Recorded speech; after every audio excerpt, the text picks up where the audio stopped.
এবারের দলে কোনো জার্নির অংশ নেই, কারণ সত্যি কথা বলতে খুব একটা জার্নির আমাদের প্রয়োজন পড়েনি। ঢাকা শহরের ভেতরেই পরিচিত কোনো এক লাশ ঘরে এবারে আমাদের গল্প হবে। ওকে তো বন্ধু, জায়গা মতো তো চলে আসছি। জায়গা মতো চলে আসা, আজকে ভয়টা কম, কি বলিস? ভয় কম, কারণ হচ্ছে মামা ভাগ্না যেখানে বিপদ নাই সেখানে। এখন মানুষ কিন্তু ভাবতে পারে তুই আর আমি কি মামা ভাগ্না, আর এমনিতে আমরা প্রায় একজন একজনের মামা মামা বলে বলি, সেটা কিন্তু মামার আবার একটা ডিফারেন্ট মিনিং আছে। আজকে কিন্তু প্রকৃত মামা চলে, একদম প্রকৃত মামা ভাগ্না আমাদের সাথে আছে, ভাগ্না আছে তাই, এবং ডরে প্রথমবারের মতো। Right, so let's go and what should I say? আমরা প্রথমে মামার সাথেই যাই। হ্যাঁ, মামার পরিচয়টা আগে। মামা, আমরা কি মামাই বলবো নাকি? মামাই বলি। ওকে, আপনার পরিচয়টা একটু জানান। আমি মামুন মুর্শিদ তুহিন, আমার বাসা বিএম কলেজ ফার্স্ট গেটের সামনে। আমি এমনিতে ব্যবসা করি। একটু ভাগ্নার কাছে যাই, তোমার নাম কি, কি করছো? আমার নাম ফাহিম, আমি স্টুডেন্ট, ইন্টার ফার্স্ট ইয়ারে পড়ালেখা করছি। মামাকে নিশ্চয়ই তুমি মনে হয় ইন্সপায়ার করেছো আনার জন্য, তাই না? ইন্টার ফার্স্ট ইয়ার কোন কলেজ? বিএফ শাহীন। আচ্ছা আচ্ছা, বিএফ শাহীন। সো আজকে আমরা যেই কারণে এখানে সবাই আসছি সেটা হচ্ছে of course we want to experience something horrible. তো ডটটিম আমাদেরকে যা বলেছে যে আপনাদের যে জুটিটা, অর্থাৎ এই মামা ভাইগনা জুটিটা, আপনাদের দুজনেরই আলাদা আলাদা ভাবে এবং একই জায়গা সম্বন্ধে বেশ কিছু ঘটনা আপনাদের মধ্যে আছে। তো কার কাছ থেকে আমরা আসলে ঘটনাটা শুরুতে শুনলে বেটার হবে বলে মনে করেন? আমার মনে হয় মামার কাছ থেকে শোনাটা বেশ ভালো হতে পারে, তাই না? আমার যেটা শুনে আসি হিস্ট্রি, হ্যাঁ রাইট, সেটা আমাদের একটু বুঝতে সুবিধা হবে। তো প্রথমে আপনার কাছেই যাই। আপনার যে স্টোরিটা আমরা শুনেছিলাম বরিশালের বিএম কলেজের এখানের একটা স্টোরিকে নিয়ে, এটা কি ছিল একটু শুরু থেকে আমরা শুনেছি। আমাদের বাসা বিএম কলেজের ফার্স্ট গেটের সাথেই একদম। তো তার একটু আগে একটা মন্দির আছে যেটাকে আমরা শঙ্কর মঠ বলি। আচ্ছা, এটা খুব বিখ্যাত এই কারণে, এটা ব্রিটিশ বিরোধী আন্দোলনের সময় এখান থেকে, মানে বাংলাদেশের অনেক বিখ্যাত লোকজন এখান থেকে ব্রিটিশ বিরোধী আন্দোলন করছে। তো ঠিক তার পরপরই আসছিল যেটা একটা স্টেট ছিল হিন্দুদের অনেক বড়, যার মালিক ছিলেন তৎকালীন ফণি আলী গাঙ্গুলি। আচ্ছা আচ্ছা। তো এটা কত সালের ঘটনা? এটা মানে আমরা যখন দেখছি, মানে আমি যখন দেখছি সেটা 80-র দশকে, আর এটা ঘটেছে আপনার 70-এর দশকে। আচ্ছা আচ্ছা, কারণ আমার মারা মানে যখন বিএম কলেজ স্টুডেন্ট ছিলেন, এটা মানে আমি শুনছি আমার মার কাছ থেকে। আচ্ছা, আমি সেটা আগে একটু বলি, সুবিধা হবে, মানে পরবর্তীতে আমি কি দেখছি। একটু পিছনে যাই। তো ফণি গাঙ্গুলির মানে স্টেটটা অনেক বড় ছিল, তার সামনে একটা কালী মন্দির ছিল। এখন আর মন্দিরটা নেই, এখানে দুটো স্টল করা আছে। আর ওদের একটা বিল্ডিং আছে যেটা এই মুহূর্তে মহিলা অধিদপ্তরের অফিস। আচ্ছা আচ্ছা, যে কেউ বিএম কলেজ ফার্স্ট গেটের সামনে গেলে দেখতে পাবেন। তোর পিছনে একটা পুকুর ছিল, আর পুকুরের চতুর্দিকে নারিকেল গাছ ছিল, তেঁতুল গাছ ছিল, লিচু গাছ ছিল। ঠিক তারপরেই একটা অনেক বড় বাগান আছে যেটাকে আমরা জেল বাগান বলি। আচ্ছা, বরিশাল জেলের তরি তরকারিগুলো ওইখান থেকে। তো ওইখানে একটা তেঁতুল গাছ আছে। তো আমি আমার মার কাছ থেকে যেটা শোনা আর কি, ফণি আলী গাঙ্গুলির 3 মেয়ে ছিলেন, 3 ছেলে ছিল। তো 3 মেয়ের ভিতরে 2 মেয়ে আমার মার সাথে একই সাথে বিএম কলেজে লেখাপড়া করছে বাংলা ডিপার্টমেন্টে। আচ্ছা আচ্ছা আচ্ছা। এবং দেখতেও নাকি অনেক সুন্দর ছিল। একদিন ঠিক সন্ধ্যার আগে আগে ওই ভদ্রলোকের মেজো মেয়েকে আর খুঁজে পাচ্ছিল না, সারা বাড়ি খোঁজ করছে। তো সাধারণত আমার মা যেটা বলছে যে তারা একই সাথে আর কি খেলাধুলা করতো, যেহেতু পাশাপাশি বাসা। তো সেদিন আম্মা বলল যে আমার সাথে খেলাধুলা করে চলে গেছে, ও তো আমার কাছে এখানে নাই। অনেক খোঁজাখুঁজির পরে ঠিক সন্ধ্যার ঠিক আগ মুহূর্তে দেখে যে পিছনের পুকুরে একটা লাশ আছে কি ভেসে উঠছে, উপর করা অবস্থায়। গিয়ে রাখি লোকজন সব ধরাধরি করে উঠেছে। আচ্ছা, এটা কি আপনি সেই পুকুরটার কথা বলছেন যেটা একটু আগে বললেন? হ্যাঁ, যে দুটো দোকানের পেছনে, যেটা কিনা যে দোকানটা আগে ছিল বাড়িটা। তার মানে পুকুরটা এখন আছে? না, পুকুরটা এখন নাই, সেই পুকুরটা ভরে ফেলছে। মানে যেই মেয়েটা মারা গেছে পানিতে, যার লাশ পাওয়া গেছে, সে কি সাঁতার জানতো? হ্যাঁ হ্যাঁ, অবশ্যই সাঁতার জানতো, কারণ আমার মারা ওইখানেই গোসল টোসল করতো, ওইখানে সাঁতার জানতো। আর যেহেতু তাদের বাড়ির পিছনেই পুকুর, তাদের নিজস্ব পুকুর। আর বরিশালের লোকজন সাধারণত সাঁতারই জানে, কারণ ওখানে মানে নদী খাল অনেক বেশি, পুকুর টুকুর অনেক বেশি, সবাই সাঁতার জানে মোটামুটি। এবং এই ব্যাপারে নিচ্ছে যে সে সাঁতার জানতো। তো উঠানোর পর তো পরে দেখতেছে এরকম যে নেই আর কি, এখানে তার ডেড বডি পাওয়া গেছে পুকুরে। তো তারপর হচ্ছে কি, ফণি আলী গাঙ্গুলির একটা কোনো কারণ খুঁজে পাওয়া যায় না? এটা কোনো কারণই খুঁজে পাওয়া যায় না, কারণ অনেকে হয়তো কেউ চিন্তা করছে যে প্রেম ঘটিত কোনো ব্যাপার ছিল কিনা। তবে ওই সময় যতটুকু আমরাও যতটুকু আর কি বুঝতে পারি যে সেই দশকে মানে প্রেমের বিষয়ে এরকম মানে খুব বেশি ইয়ে ছিল না, ওপেন ছিল না। আর যেহেতু আমার মার ক্লাসমেট, তা অবশ্যই আমার মাও জানতো বা তার বান্ধবীরাও জানতো। মানে মামা যেটা বলতে চাচ্ছে যে ওই আমলে মানে প্রেমের ব্যাপারটা থাকলেও মানে পারিবারিক ব্যাপারগুলোকে এতটা অবজ্ঞা করে নিজের জীবন ফেলে দেওয়ার মতো অবস্থা। বড় বিষয় হচ্ছে যে এই বিষয়গুলো যদি থেকেও থাকে মানে খুব ক্লোজ যারা কেউ না কেউ জানবে, সেহেতু সেক্ষেত্রে আপনার মা তো বান্ধবী, হ্যাঁ সেই জানলে একটা পর্যায়ে জিনিসটা বের হয়ে আসতো যে তার সাথে কারোর সাথে কোনো কিছু ছিল কিনা। তো সেরকম কোনো কিছুই আর মানে ওইখান থেকে কোনো ক্লু আসেনি যে কি হয়েছে আর কি। তো ফণী মালিক গাঙ্গুলির একটা অভ্যাস ছিল, সেটা হচ্ছে যে আপনারা হয়তো জানেন যে কালী পুজো করা একটা জিনিস আর কালী সাধনা করে আরেক জিনিস। আমিও যতটুকু জানি বা দেখছি বা কিছুটা পড়ছি যে কালী সাধনাটা একটু ভিন্ন জিনিস। তো ওই মন্দিরের ভিতরে, ওই মন্দিরটা আমরাও পাইছি, অনেক পুরোনো টাইপের একটা মন্দির। হ্যাঁ, ভিতরে ঢুকলে আমরা ঢুকতাম। তো ওই মন্দিরের ভিতরে আমার নানা রেশনের দোকানও ছিল কোন এক সময়, এটা আমিও দেখছি। তো আমরা এখানে যেখানে মূর্তি রাখতো সেই বেদিটা দেখছি আমরা। এখানে আপনার ওই যে সাধনার সময় যে পাঠা বলি দিত, সেই মানে যেটার ভিতরে মানে মাথা রেখে, হ্যাঁ ওরকম ওটাও আমরা দেখছি। একটা প্রশ্ন ছিল আমার, বাই এনি চান্স, এটা আমি এক জায়গা থেকে ডেটা পেয়ে বলছি, বাই এনি চান্স সেই জায়গাটায় বলিটা হতো সেখানে কি চেস বোর্ড টাইপের কোন অঙ্কন ছিল? চেস বোর্ড বলতে সাদা কালো না, আসলে মানে অনেক পুরানো মন্দির তো সেইরকম আমরা মানে কোনো কিছু পাইনি বোর্ড। তবে এইটুকু জানছি যে সে আর কি মানে প্রচুর ড্রিঙ্ক করতো। আচ্ছা আচ্ছা। এবং ওই সন্ধ্যার পরে মন্দিরে ঢুকতো, ওইখানে কি সব নাকি চিৎকার করে বলতো টলতো। আর পরবর্তীতে মানে আম্মা যেটা বলছে সেটা হচ্ছে যে আসলে পুজো ঠিক করতো না, কারণ এখানে আর কোনো পুরোহিত টুরি থাকতো না। তো খুব সম্ভব এরকমই একটা কিছু আর কি। আম্মা তো ওইভাবে বলতে পারে না যে জাস্ট একটা সাধনা টাইপের কিছু একটা করতো। তো যাই হোক, তারপরের মেয়েটা হঠাৎ করে আপনার গলায় মানে রশি দিয়ে আত্মহত্যা করছে। ওনারই আরেক মেয়ে? এমনি কি থার্ড মেয়ে নাকি?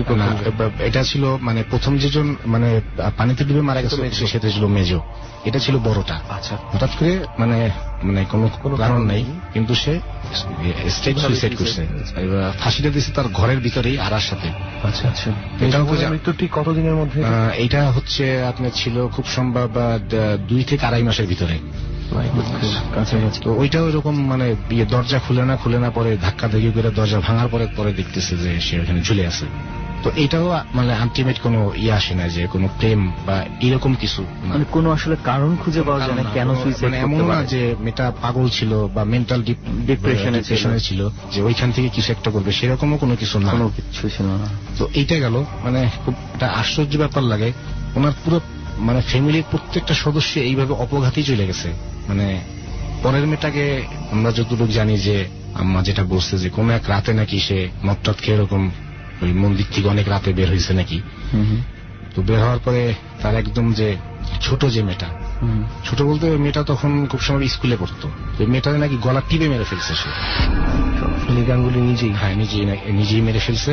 তো এইটা পরবর্তীতে জিনিসটা একটু মনে করেন যে মানে চাপানো হয়েছে। তৎকালীন সময় তো আইন শৃঙ্খলা রক্ষাকারী মানে সেরকম ছিল না, মানে সেই সময় এরকম ছিল না। ফণী মালিক গাঙ্গুলি বেশ মোটামুটি মানে তারপরে ওনার মানে বাড়ি ঘর জমি জমা এগুলোর কথা শুনেই আমরা বুঝতে পারছি যে যথেষ্ট প্রভাবশালী এবং বড়লোক মানুষ ছিলেন। তো এটারও কোনো ক্লু হয় না, মানে এটা পরে ধামাচাপা পড়ে গেছে। কিন্তু তারপরে একটু বলি, তার বাকি যে 2টা ছেলে ছিল ওরা তখনকার দিনে যে আপনার কলেরা হইতো, আমরা যেটা মা বাবার কাছে ওলা আসছে এরকম ওলা বিবি বাকি ছেলে 2টা মারা গেছে কলেরায় মারা গেছে। এটা কি এই মেয়েগুলো এইভাবে মারা যাওয়ার পরে মারা গেছে? পরপরই। আচ্ছা। তো আমার কাছে আম্মা বলার পর আমার কাছে যেটা মনে হলো যে যেহেতু সাধনার পূজা দুটা আলাদা 2টা জিনিস, আমার মনে হয় যেহেতু সে মদ খেত এবং ওই সাধনার কারণে হয়তো তার ভিতরে এমন কোনো কিছু হয়তো ভর করেছিল বা যে কোনো কিছু যেটার ব্যাখ্যা হয়তো আমরা জানি না, সে ওইখান থেকে জিনিসটা হয়তো ঘটাইতে পারে।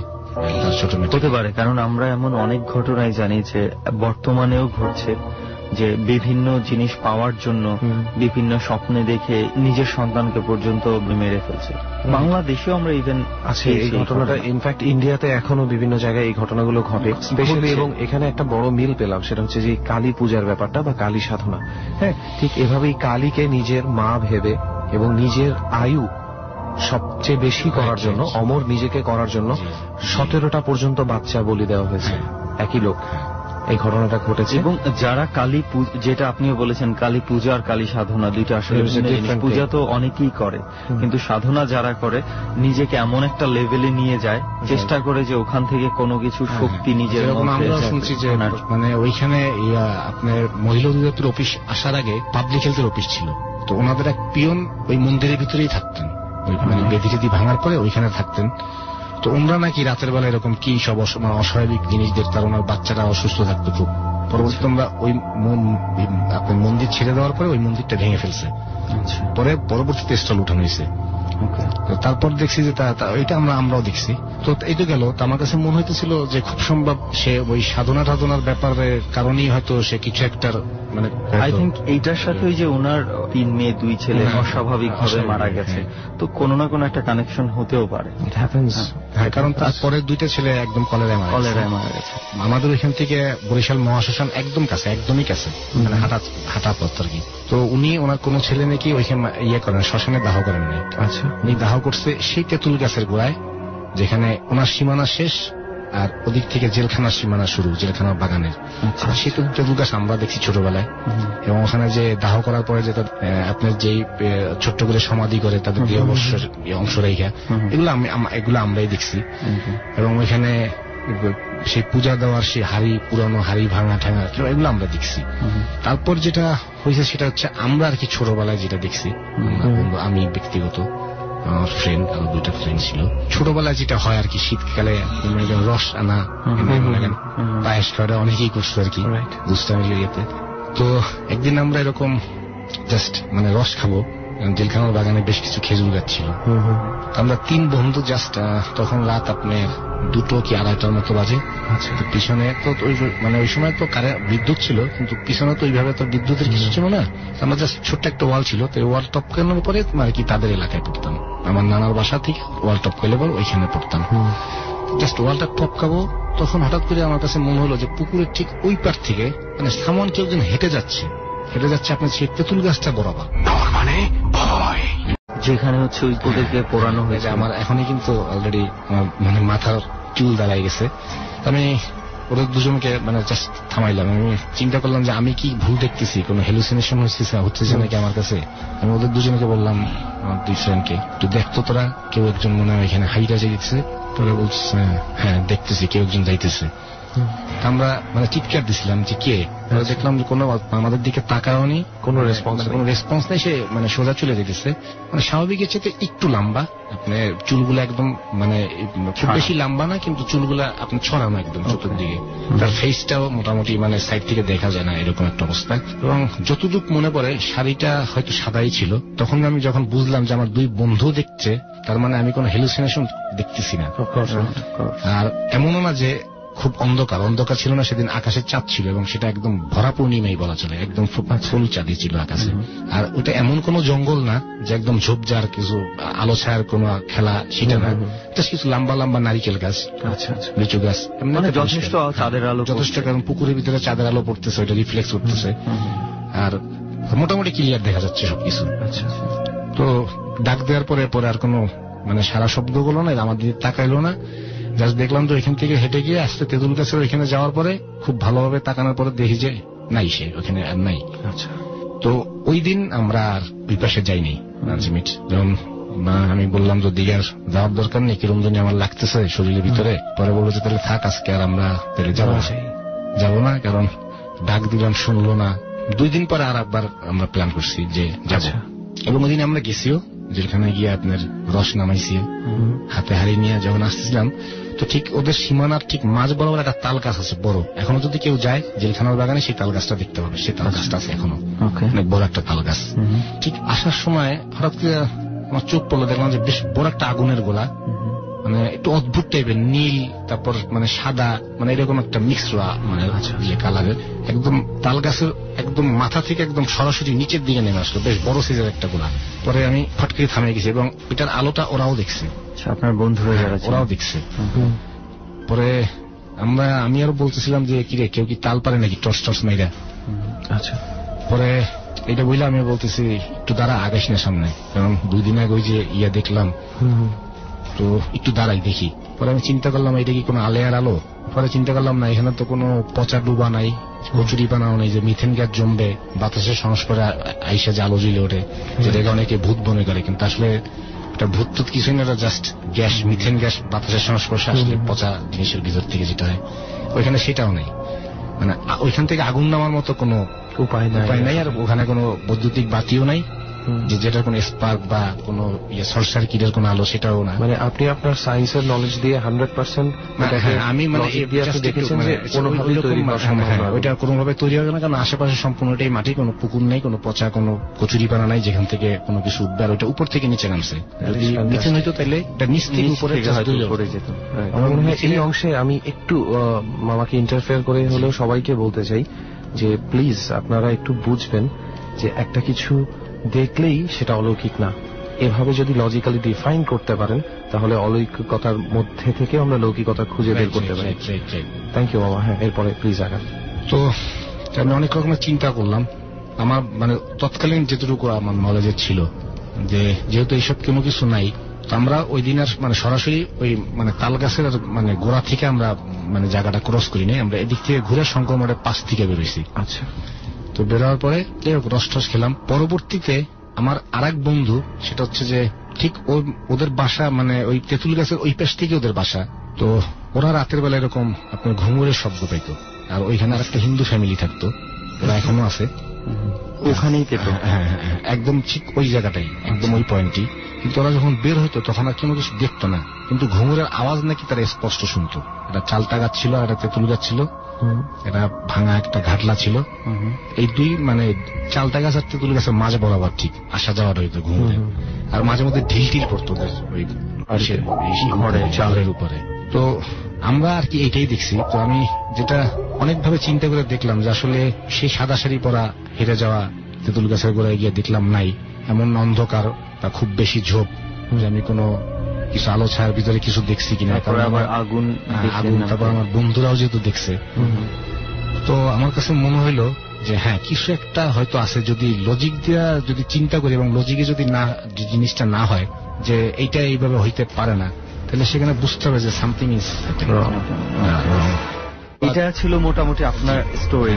তো আপনার ঘটনাটা মোটামুটি, কিন্তু আমার একটা জিনিস ভালো লেগেছে, কিছু কিছু জায়গায় উনি লজিক দিয়ে খুব মিলিয়ে দেখেছে। তো আমরা মামার ঘটনা জেনে ফেললাম। এই মুহূর্তে ভাগ্নে খুব আবার অপেক্ষায় রয়েছে। তো এবার আমরা ভাগ্নের ঘটনা একটু শুনি, ফাহিমের কাছে যাই। অলরাইট। তো ফাহিম, মামা যে স্টোরিটা বলছে সেরকম আমাদেরকে একটু মানে শিহরিত ফিল করাবে, কিভাবে প্রথম এক্সপেরিয়েন্সটা হয়। আমার এক্সপিরিয়েন্স শুরু হয় আমি যখন ছোট ছিলাম একদম। তখন জিনিসটা এরকম হতো যে আমি আমার মার সাথে ঘুমাতাম। তো একদিন রাত্রেবেলা আমি মানে আমার মা ছিল বাম পাশে, আমি ছিলাম ডান পাশে।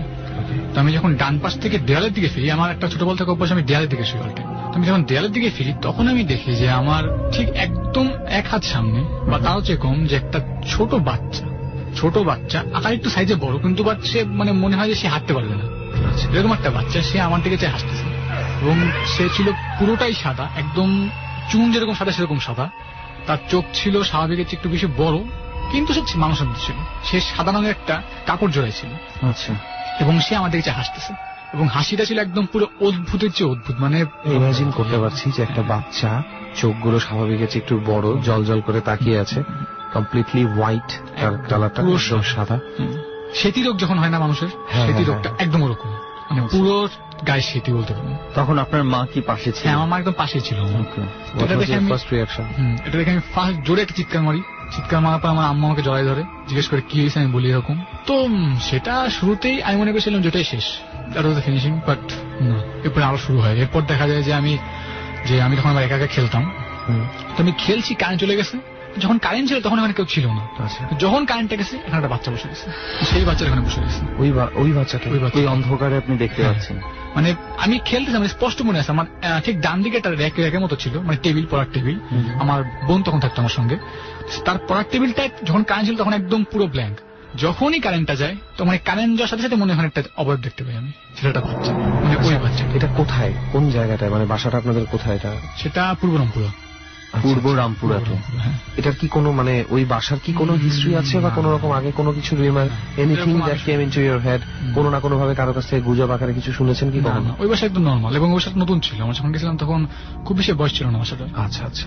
এবং এই জিনিসটা দেখার পর আমি আবারও চিৎকার মারি, তখন আমার আম্মা আবার আসে আমাকে আবার বুঝায়। এরপরে আরেকবার আমি দেখতে পাই, সেটা ছিল আমি ছোটবেলা বাথরুম করতে একা খুব ভয় পেতাম। তখন আমার ওই কাহিনীর পর থেকে আমি মনে করতাম যে হয়তো আমাকে ফলো করতেছে জিনিসটা, আমার পিছন পিছনে আসতেছে, এরকম মানে ভয় পেতাম ওই টাইম। তো তখন একদিন আমি বাথরুমে গেছিলাম, বাথরুম থেকে বের হওয়ার পর আমি করতাম কি আমার আম্মুকে দাঁড় করে রাখতাম। আম্মু কোনো একটা কারণে বাথরুম থেকে সরে গিয়েছিল, সে মনে করছে আমি টের পাবো না। তো আমি যখনই বাথরুম থেকে বের হই, আমাদের বাথরুমের সামনে লাইট তখন অন্ধকার ছিল, ঠিক তখনই আমি দেখতে পাই সেই বাচ্চাটা আমার সামনে থেকে এক মানে হামাগুড়ি দিয়ে আমার সামনে থেকে চলে গেল। হামাগুড়ি দিয়ে আমার সামনে থেকে চলে গেল। চলে যাওয়ার পর সে পরের রুমটা যার আগে বসে থেমে গেল, তিনি বসে আমার দিক ফিরলো, ফিরে আমাকে হাসি দিল। সেটা দেখে আমি আবার চিৎকার মারলাম। চিৎকার মারার পর আমি ওইবার একটু বেশি অবস্থা মানে আম্মা আসলো, আবার আসার পর তখন আম্মা আবার আমাকে করলো, তারপর আম্মু বলেন সুরাটার উপরে ফুটো দেওয়ার পর এরপর থেকে ধীরে ধীরে আর ওটা আমি দেখিনি। আচ্ছা, মামার কাছে যদি আমরা একটু জানি যে এই ঘটনাটা সম্পর্কে আপনি কি আগে শুনেছিলেন? হ্যাঁ, এটা আমাকে মানে আমার বোনই বলছিলেন। তবে আমি একটু ইন্টারাপ্ট করি, সেটা হচ্ছে যে মানে ওরা যে বিল্ডিংটা উঠছিল ওই জায়গাটা মানে আমি নিচে দেখছি, মানে জায়গাটা একদম খোলা ছিল। আর ওইখানে আমরা যতটুকু জানি মানে পূর্ব রামপুরায় খুব নাম করা একজন মাস্তান ছিল, আমরা তো নাম বলবো না, এখন নাই ভদ্রলোক। তো ওইখানে মানে বিশাল একটা পুকুরের মতো ছিল, এবং ওইটা ভরাট করে বিল্ডিংটা উঠছে আর কি, আমার চোখের সামনে উঠছে। তো ওই লোকের কিছু অভ্যাস ছিল, মানে কিছু মানুষ টানুষ মানে ওইখানে মানে ডেড বডি পাওয়া গেছিল ওই পুকুরে, পাওয়া গেছিল পুকুরে মানে ফেলে রাখা। এটা মানে পূর্ব রামপুরে এটা অনেকেই জানে। পূর্ব রামপুর এখন যদিও পুকুর টুকুর নাই, ওই জিনিসটা ভরে ফেলছে এবং অনেক বিল্ডিং। ওই বিল্ডিং হচ্ছে ফাহিমরা ছিল, এটা ওর একদম পিচ্ছি ছিল। তো আর ফাহিম আজকে জানলো সেটা যে আসলে একটা কানেকশন ছিল। ওইখানে একটা পুকুর ছিল, অনেক বড় পুকুর ছিল, আর আশপাশে ওই দূরে কিছু বস্তি ছিল, এমনি টোটাল জায়গাটা খালি ছিল। ওই জায়গাটা ভরাট করে দেন ওইখানে ওই বিল্ডিংটা উঠছে, কিন্তু ওইখানে বেশ কিছু ডেড বডি পাওয়া গেছে, এটা বেওয়ারিশ হিসাবেও বা মানে কিছু আবার এক দুজনের নামও জানা গেছে। মানে রেহান, তুই যে প্রশ্নটা করেছিলি যে ওখানে কিছু একটা কানেকশন আছে কিনা, সেই কানেকশন কিন্তু পাওয়া যাচ্ছে। ফাহিমের কাছে আবার আসে ফাহিম, তারপর এরপর ওই জিনিসটাকে আমি আর দেখি নাই, ওইটাই ছিল শেষ, মানে যে বাথরুমের সামনে দেখছিলাম। নেক্সট স্টোরি সেটা আমি যখন 8-এ পড়ি, মানে আমি যখন জেএসসি পরীক্ষা দিই, তারপর তো জেএসসি পরীক্ষা দেওয়ার পর আমি ওই যে একটা লং টাইম ভ্যাকেশন পাই, সেই ভ্যাকেশনে আমি মোটামুটি ভালোই ফ্রিলি মুভ করি। তো ওই সময় আমার বাসায় এরকম একটা জিনিস হয় যে একদিন রাত্রেবেলা জিনিসটা শুরু হয়। আমি ঘুমিয়েছিলাম বিছানায়, তখন আমি আমার সাথে ঘুমাতাম ওইখানে। তখন কি ওই বাসাতেই? না, তখন আমরা চেঞ্জ করছি, তখন আমরা আরেকটা আসছি। তো তখন আমি মার সাথে ঘুমাতাম, ওই জিনিসটা ভয়টা আমার মনের মধ্যে রয়ে গেছিল অনেকদিন পর্যন্ত। তো তখন ওরকম বিছানায় ঘুমিয়ে রয়েছি, তখন হঠাৎ করে আমার খাটের নিচ থেকে একটা আওয়াজ পাই। তো আওয়াজটা কিরকম মানে কে ধরে কিন্তু ফেলে দিল কিছু একটা। তারপর এরকম সাউন্ডটা পাই যে মনে হলো যে কেউ খাটের নিচে কেউ একটা কিছু ফেলে রেখে গেল আমার খাটের নিচে। মানে 4.5 বাক্স রাখতো, মানে লেপ কম্বলে করে রেখে দিত। তো মনে করছিলাম ওগুলো কিছুটা পড়ে গেছে। তো আমি কোন রকমের ইন্টারনেট ছিল যে ভৌতিক কিছু দেখবো আমি। তো আমি মাথা নিচে করে দেখলাম, তখনই দেখলাম যে আমার খাটের নিচে একটা লাশ রাখা, পুরোটা কাফনের কাপড় দিয়ে পেঁচানো, এবং তার মাথায় একটা, মাঝখানে একটা, পায়ে একটা রশি পেঁচানো, রশি দিয়ে বাঁধা, এরকম একটা লাশ রাখা। এবং লাশটার আয়তন মোটামুটি ভালোই বড় ছিল। সেটা দেখার পর আমি ঝট করে উঠি, উঠার পর আমি দৌড় দিয়ে মার কাছে যাই, কিন্তু মাকে যে নিয়ে এসে ওখানে একদম খালি, নাথিং, ইভেন কোনো মানে কোনো সাদা কালারের কিছুই নেই, কিছুই ছিল না, একদম ব্ল্যাঙ্ক, পুরো সাদা। আমাকে লাইট জ্বালিয়ে দেখার পর তারও মানে কিচ্ছু না, একদম জাস্ট যেগুলো ছিল ওগুলোই। এরপর যেটা হয় সেটা, ওই দিন আমার মা একটু কাজে বাইরে গিয়েছিল, তখন আমি বাসায় একা ছিলাম।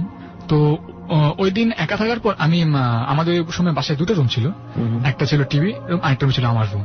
আচ্ছা। তো টিভি রুমে আমি টিভি দেখতেছিলাম, বাসায় একা ছিলাম। তো টিভি দেখার পর আমি আমার ভিতরের রুমে যাই কিছু একটা আনতে। আচ্ছা। ভিতরের রুমে যাওয়ার পর আমি জাস্ট ঢুকতে গিয়ে আমি আটকে যাই। পুরো রুমটার খাটের উপরে 2টো লাশ, খাটের নিচে একটা লাশ, এবং আরেকটা লাশ দাঁড় করানো। মানে আমি ঢুকে আমি তো নর্মাল মানে ঢুকতে গেছিলাম, তখন অন্ধকার ছিল, আমি লাইটটা জ্বালাইনি। আমি জাস্ট অন্যদিক থেকে মাথা নিয়ে যখন রুমের দিকে দেই, আমার খাট যেটা, খাটের উপর 2টো লাশ রাখা, খাটের নিচে একটা লাশ রাখা, আর একটা লাশ অর্ধেক ভাবে দাঁড় করানো, আমার মায়ের সঙ্গে ঠেক দিয়ে। এটা দেখার পর আমি মানে রীতিমতো এক কথায় স্টপ হয়ে যাই, মানে স্টপ হয়ে একটা চিৎকার মারি। চিৎকার মারার পর আমি ওখানেই মানে সেন্সলেস হই না, মানে টনের মতো এসে পড়ে আমার। তা আমি এরপর আমার পাশে পাশে টানতে ছিল, তাকে আমি ডাকি, মানে রাত্রে দরজা খুলে তাকে ডাকি, এবং এরপর সে আমার সঙ্গে থাকে। কিন্তু এরপর আমি কিছু দেখিনি রুমটা, অ্যাজ ইউজুয়াল কিছু ছিল না একদম। You slept in that room that night? ওটা আমি আমার ড্রয়িং রুমে এসেছিলাম, কারণ আমি যখনই রুমে ঢুকি তখনই আমার মানে মাথায় জিনিসটা আসে, ওই ইমেজটা চলে আসে যে পুরো রুমে লাশ রাখা।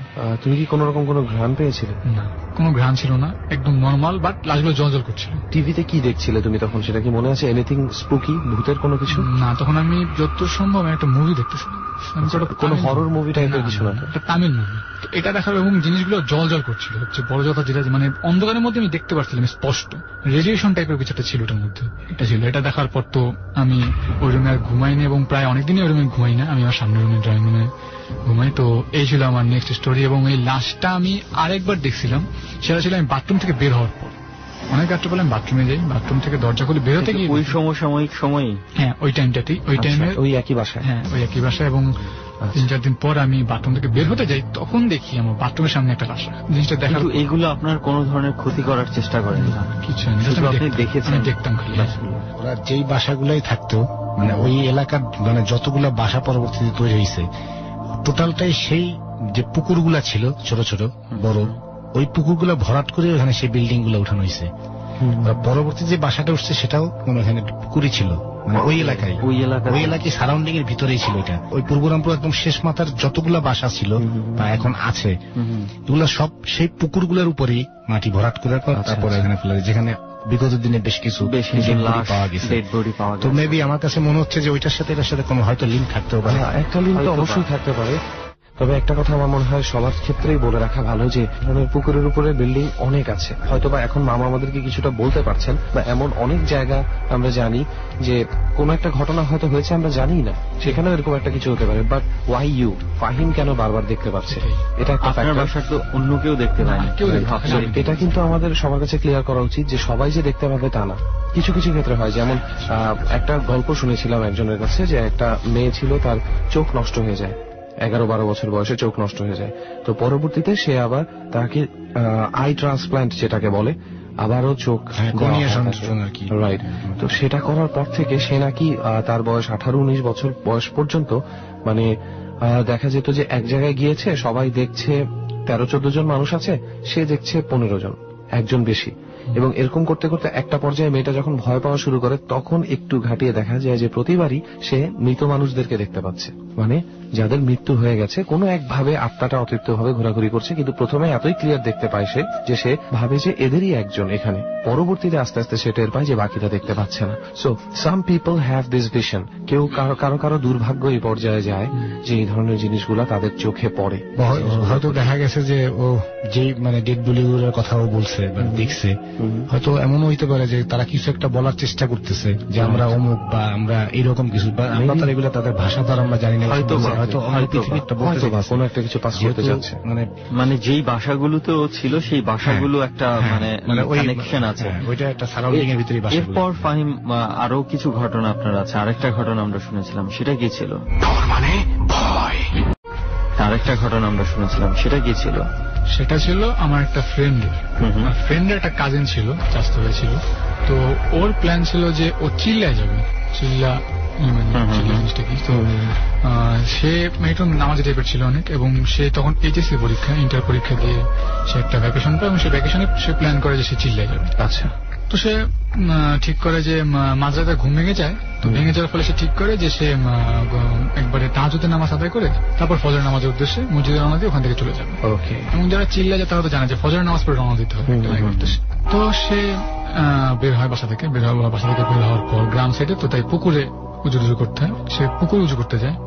তো পুকুরে উজু করার পর সে যখন উঠে বাসার দিকে রওনা দেয়, তখন দেখে যে ঠিক তার ডান দিকে একটা ঝোপ গড়ে ওঠে। আচ্ছা। সে মনে করে গ্রাম শিয়াল থাকতে পারে, কুকুর থাকতে পারে, কোন একটা প্রাণী হয়তো ওখানে আছে। তো সে একটু আগায় এবং ঝোপের লড়াটা তার সঙ্গে আগায়, মানে সে যখন আগায় তখন ওই জিনিসটা তার সঙ্গে সঙ্গে আসে। ঝোপটাও যাচ্ছে, ঝোপটা না, ঝোপের লড়তেছে, মানে কোনটা কিছু তার সঙ্গে যাচ্ছে। আচ্ছা। সে থামে, ওটাও থেমে, ওটার হয় না। আবার সে আগায়, ওই জিনিসটা কাঁপতে যায়। নেক্সট ডে সে একটা ইট মারে ওটা ঝোপটার মধ্যে, যদি কোনো কুকুর থাকে কোনো শিয়াল থাকে যাতে পালিয়ে যায় ভয় পেয়ে। সে ইট মারার পর ধূপ করে একটা শব্দ হয়, মানে কোনো মোটা কিছু একটা জিনিসটা পড়ছে। আচ্ছা, তখনই ওই ঝোপ থেকে একটা মানুষ উঠে দাঁড়ায়। উঠে দাঁড়ানোর পর সেই মানুষটার মানে ফেসটা, পুরো ফেসটা ছিল চোখে ভরা। আচ্ছা, মানে পুরো ফেসটা, মানে যেখানে তার নাক থাকার কথা, মুখ থাকার কথা, সেখানে এগুলো কিছুই ছিল না, খালি চোখ ছিল। মানে ছোট ছোট ছোট চোখ দিয়ে পুরো মুখটা ভরা ছিল। এটা দেখার পর সে অনেক জোরে চিৎকার মেরে ওখানে ফিট হয়ে পড়ে, এবং তার যেখানে সে অজ্ঞান হয় তার ঠিক একটু সামনেই একটা লোকের বাড়ি ছিল। সে এসে তাকে বাসায় নিয়ে যায়। বাসায় নিয়ে যাওয়ার পর যখন জ্ঞান ফিরে পায় তখন সে বলে যে এরকম এরকম হয়েছিল। তো জিনিসটা সে ওই দেখার পর সে একদিন রাত্রেবেলা ঘুমায়, তখন স্বপ্ন জিনিসটা আমার আসে তার কাছে, এবং এসে বলে যে কিরে চিল্লে যাবি না। তো সে ঘুম থেকে মানে লাভ দিয়ে উঠে দেখে কিছুই নাই, বাট দরজাটা খোলা। সে আর ওই সময় চিল্লায় আর যায়নি, সে চিল্লে যায়নি, দরজাটা খোলা। হ্যাঁ, কিন্তু দরজাটা খোলা, কিন্তু তার স্পষ্ট নাকি মনে ছিল সে দরজাটা বন্ধ করেই ঘুমিয়েছিল, এবং তার রুমে কেউ আসেওনি, কারণ স্বাভাবিকভাবে সকালে এরকম একটা কাহিনী হয়েছে। তো সে তো স্বাভাবিক একটু ঘুমাতে দেবে তাকে। তো সে দেখে যে দরজাটা খোলা, এবং সেই সারা মুখে চোখওয়ালা মানুষটা তার দিকে স্বপ্নে একবার আসে। তো এই ছিল আমার নেক্সট স্টোরি। এবং এরপর এই স্টোরিটা শুনে একটা স্টোরি মনে পড়ে গেল, যেটা আমার খালাতো ভাইয়ের ফ্রেন্ডের সাথে ঘটে। এটা ঘটে হচ্ছে ফেনীতে। তো ফেনীতে একটা ব্যাপার কি, ওই যেই গ্রামটার কথা আমি বলছি, হাসানপুর গ্রামটার নাম, সেই গ্রামে বিভিন্ন জায়গায় এক একটা বাড়ির পাশে এখানে একটা কবর, ওখানে 4 জনকে কবর দেওয়া হয়েছে। এই ধরনের আবার বাইন্ডিং গুলো দেওয়া নেই। যারা রেগুলারলি গ্রামে থাকে তারা হয়তো খুব ভালো করে জানে যে এখানে একটা কবরস্থান আছে বা এখানে 2টা কবর আছে, এই ধরনের। তো আমার খালাতো ভাই তার ফ্রেন্ডকে নিয়ে যায়। তো সেই ফ্রেন্ড আসার পথে ইউজুয়ালি, যেটা একেবারেই করা উচিত না বাট ছেলেরা প্রায়ই করে, সেটা হচ্ছে রাস্তায় হঠাৎ করে বাথরুম পায় এবং সে ওখানেই সেটা সারে। সেটা সন্ধ্যা 7:30-8টার দিকে হবে। তো ব্যাপারটা হচ্ছে যখন সে এই কাজটা করে তারপর থেকে তার মনের মধ্যে একটা প্রবলেম চলতে থাকে। প্রবলেমটা কিরকম, যে ভালো লাগছে না তার। হি ওয়াজ ফিলিং লাইক যে I have done something wrong, something wrong, something wrong. এটা বোধ করতে করতে তার এক সময় বাসায় যায়, আড্ডা টাড্ডা দিচ্ছে, খাওয়া দাওয়া করে ঘুমানোর সময় ছেলেটা ঘুমাতে পারছে না। এই পর্যায়ে সে ঘুমের মধ্যে হঠাৎ করে ঘুমিয়ে যায়। কোনো এক সময় আড্ডা দিতে দিতে ঘুমের মধ্যে সে দেখছে যে প্রচন্ড চিৎকার করে একজন কাঁদছে, কিন্তু শব্দ বের হচ্ছে না। তার সামনে দাঁড়িয়েই কাঁদছে। ঠিক তার যেখানে ঘুমিয়েছে তার সামনে হচ্ছে জানালা, সেই জানালাটা খোলা এবং সেখানে দাঁড়িয়ে একজন কাঁদছে, মানে ভালো রকম চিৎকার করে কাঁদছে, কিন্তু কোনো কারণে শব্দটা বের হচ্ছে না। এবং একটা পর্যায়ে সে জানলা দিয়ে ভেতরে আসার চেষ্টা করছে, কিন্তু তার যথেষ্ট পরিমাণ শক্তি নেই, এই কারণে আসতে পারতেছে না। এবং এক সময় সে কষ্ট করে ভিতরে আসে এবং তার পা ধরে টান দেয়, এবং যখন তার পা ধরে টান দেয় তখন সে বুঝে যে সে ঘুমাচ্ছে না, কারণ ওই পায়ে টানায় তার ঘুম ভাঙে। এবং যখন সে উঠে হড়বড়িয়ে, তখন তার পায়ে মাটির দাগ, কোনো আঙ্গুলের ছাপ বা ওই ধরনের এত ক্লিয়ার কিছু না, বাট মাটি লেগে আছে তার পায়ে। এবং তৎক্ষণাৎ সে উঠে সেই জায়গাটায় যায় আলো নিয়ে, আমার ফ্রেন্ডকে নিয়ে এবং তার চাচাকে নিয়ে, এবং সেটা একটা কবরস্থান ছিল, এবং সেই কবরস্থানের সামনে দাঁড়িয়ে সে মাছ চেয়ে তারপরে আসে। ওকে, ঠিক যেখানটাতে সে বাথরুম করেছিল। ওকে, ফাইন। তোমার আরো একটা ঘটনা ছিল যেটা তুমি বলেছিলে এক সময় আমাদের টিমকে, তো সেই বিষয়টা আসলে কি ছিল? সেটা ছিল আমার এক কাজিনের একটা দাদা বলতে পারে, যে কোনো একটা আত্মীয়, কাজিনের নামটা আমি বলবো না। তো সে আত্মীয় তার ক্যান্সার হয়েছিল। আচ্ছা, ক্যান্সার হওয়ার পর সে মারা যাওয়ার, মানে সে বুঝতে, মানে সব ডাক্তার বলে দিয়েছিল যে সে মারা যাবে, তাকে জিনিসটা বলা হয়নি যে সে মারা যাবে। তো সে কোন এক কারণে সে ঢাকায় আসতে চায়, হয়তো তার কোনো আত্মীয় ছিল, সে তার সঙ্গে দেখা করতে ঢাকায় আসতে চায়। তো ঢাকায় আসার পর এবং সে একটা জিনিস বলে যে যখন ঢাকায় আসে তার ঠিক মানে মারা যাওয়ার ডেটের মধ্যেই, যে ডেটটা ফিক্সড করে দিয়েছিল ডাক্তার যে এই ডেটের মধ্যে সে মারা যাবে, সেই ডেটের মধ্যেই সে আসে। তো যখন সে ঢাকা আসে তখন সে নর্মাল, যখন ঢাকায় নামে লঞ্চ থেকে তখন সে নর্মাল, কিন্তু লঞ্চ থেকে নামার বাসায় যাওয়ার পর থেকেই সে একটু অদ্ভুত আচরণ করতে শুরু করে। মানে সে বলা শুরু করে যে ওই যে 3 জন লোক আমার নিতে আসছে, ওই যে 3 জন লোক ওই যে আসছে, ওই যে দাঁড়িয়েছে তোমার পিছে। মানে তার সঙ্গে নর্মালি কথা বলছে সবাই লোকজন, কিন্তু সে হঠাৎ করে মানে চিৎকার করে ওঠে, ওই যে আসছে, নিতে আসছে, আমি যাবো না, ওই যে দাঁড়িয়েছে আমাকে নিতে আসছে।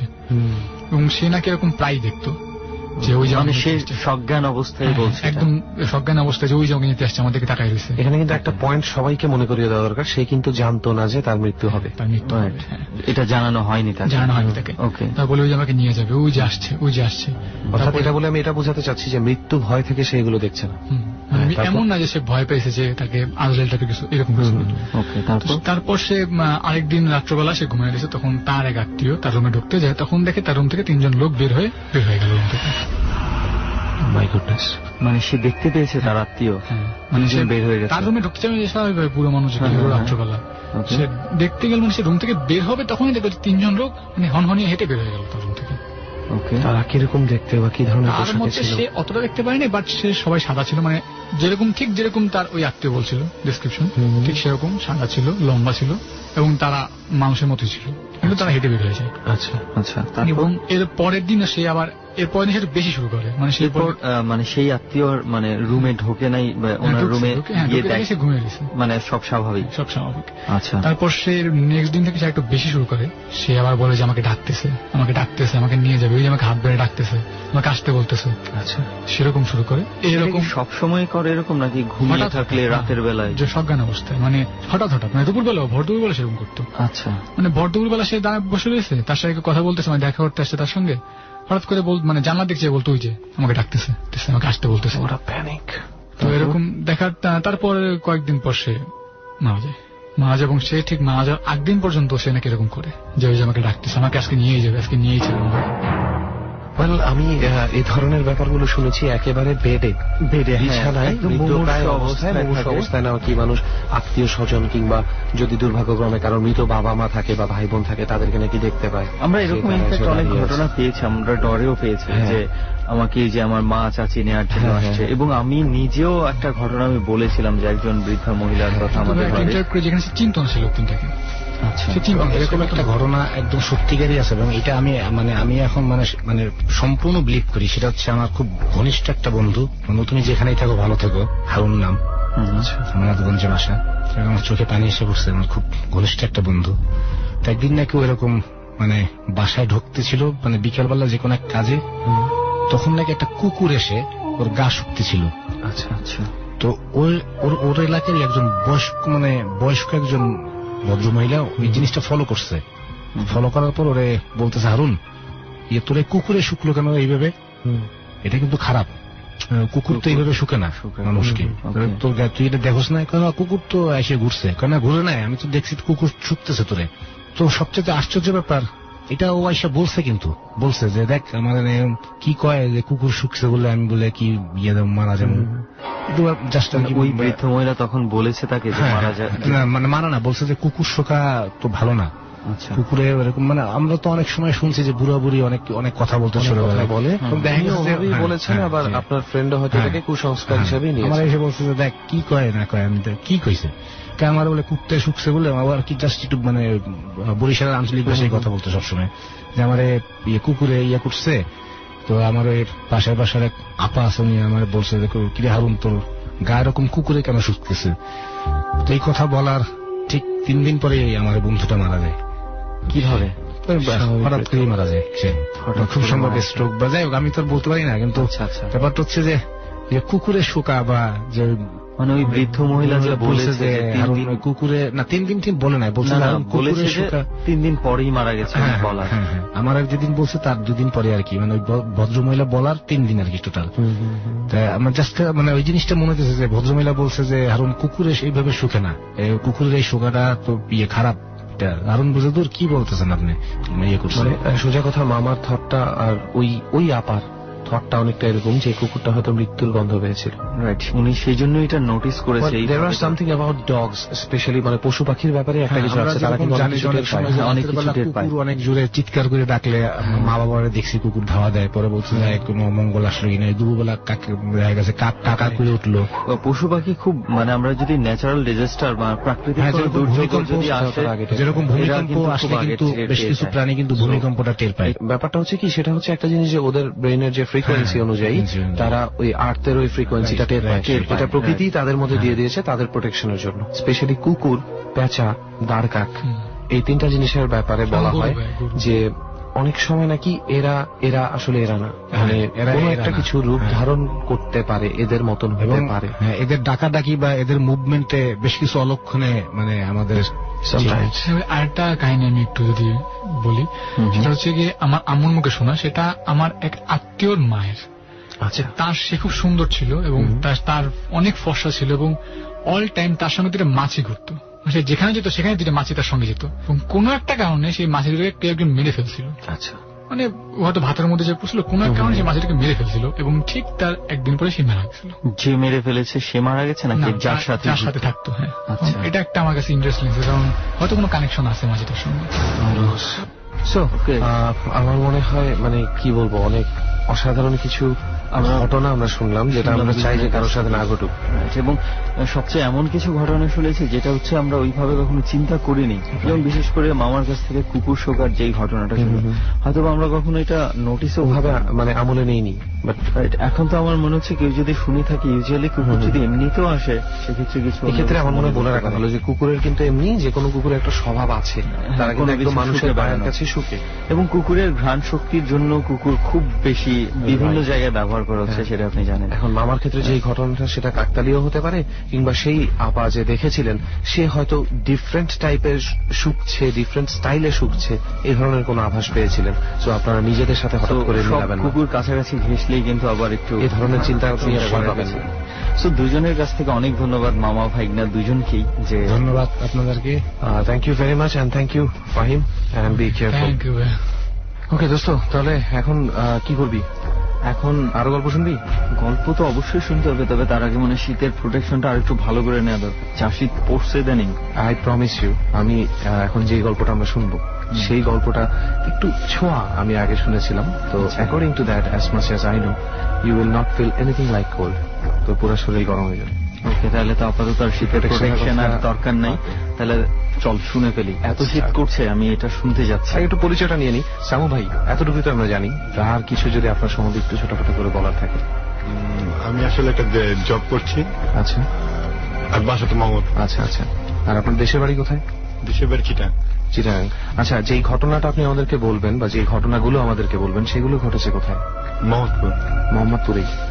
তো সুমন, দেখতেই পাচ্ছিস ব্যাপারটা, যে আমরা খুব ইন্টারেস্ট নিয়ে যে জিনিসগুলো খুঁজে বেড়াই, তার মধ্যে একটা হচ্ছে শহুরে এলাকার ভিতরে এমন কোন ঘটনা ঘটা যেটা কিনা শহরের মানুষ আসলে বিশ্বাসই করতে চায় না। আমাদের ইন্টারেস্ট বললে আবার অনেকে চটে যাবে যারা গ্রামে আছে, যে আমাদের ইন্টারেস্টটা শুধু শহরের এলাকার দিকেই। কিন্তু আমরা ইদানিং ডরে যারা SMS পাঠাচ্ছেন কিংবা ফেসবুকে কমেন্টস করছেন, বিভিন্ন জায়গায় দেখতে পাচ্ছি একটু শহুরে এলাকার কাহিনী আপনারা শুনতে চেয়েছেন। তো দ্যাটস ওয়াই এমন একজনকে আমরা হাজির করার চেষ্টা করেছি আপনাদেরকে। তো সামু ভাই, চলেন তাহলে শুরু করি। কোথা থেকে ঘটনাটা শুরু হয় আমাদেরকে একটু। আচ্ছা, এটা হচ্ছে আপনার তাজমহল রোড থেকে শুরু হয়। কোথা থেকে? তাজমহল রোড। তাজমহল রোড। ওকে। ওখানে এটা 1995 সালে। ওকে, ঠিক আছে। আমার নানু ওখানে মারা যায়। তো হঠাৎ একদিন রাত্রেবেলা তো বাসায় কারেন্ট নেই। আচ্ছা। তখন 8টা 8:30 বাজে। তো 9টা 54 দিকে মানে কারেন্ট আসে। তো আমার ছোট ভাই আছে, ও কোনায় বারান্দার দিকে যায়। আচ্ছা। ঠিক। তো যাওয়াতে তো আমি আবার ওর পিছিয়ে পিছিয়ে যাই। তো ওখানে যাওয়ার সাথে সাথে দেখি কি মানে একজন মহিলা মানে আমার ছোট ভাইকে মানে ধরে রাখছে। আচ্ছা, বারান্দার মধ্যে? হ্যাঁ, বারান্দার ভিতরে হোয়াইট কালারের মানে পড়া ছিল।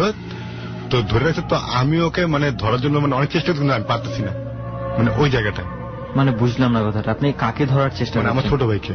আচ্ছা। তো আমি অনেক চেষ্টা করি, কারণ আমিও তখন অনেক ছোট। তো আমি পারি না, মানে আমি অনেক চেষ্টা করি। মহিলাটা দেখতে কেমন ছিল?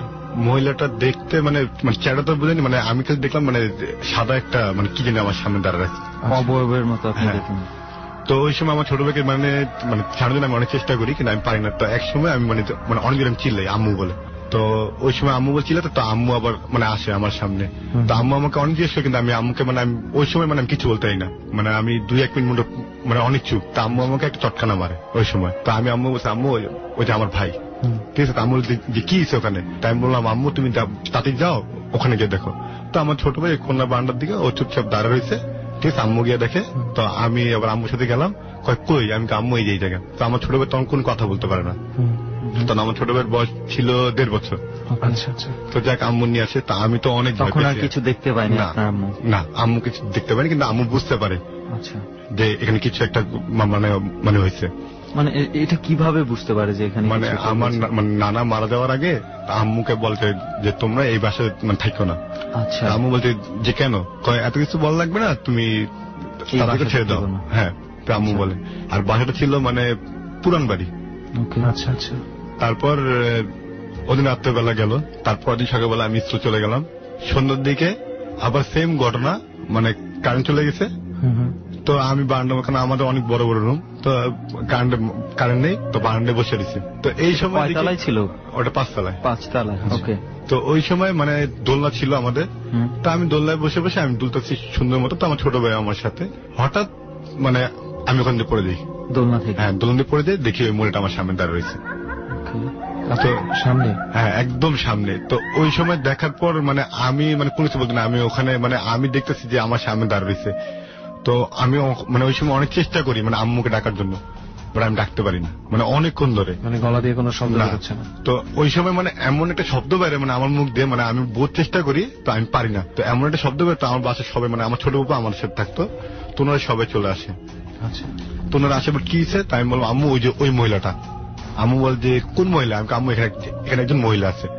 না এখানে কেউ নেই। তা আম্মুকে বলার পর আম্মু বিশ্বাস করে না। তা আব্বু রাত্রেবেলা বাসায় আসে, তা আব্বুকে বললাম আব্বু এরকম ঘটনা, আব্বু আমার খুব ভয় লাগে। আচ্ছা, মহিলাটা যে ওখানে আপনি বললেন বেশ অনেকক্ষণ দাঁড়িয়েছিল আপনার সামনে, আপনার কি কোনো কিছু করার চেষ্টা করেছে বা কিছু? মানে আমি কিছু মানে ওনাকে দেখে আমি কিছু করতে পারছি না, আমি চিল্লাবো দিয়ে মানে আমি মানে খালি মহিলাটা আপনাকে কোনো কিছু করার চেষ্টা করেছে? না, আমাকে না, আমার ছোট ভাইকে। তখনও আপনার ছোট ভাই? আমার ছোট ভাইকে। আপনার ছোট ভাই তখনও ছিল? তখন আমার সাথে।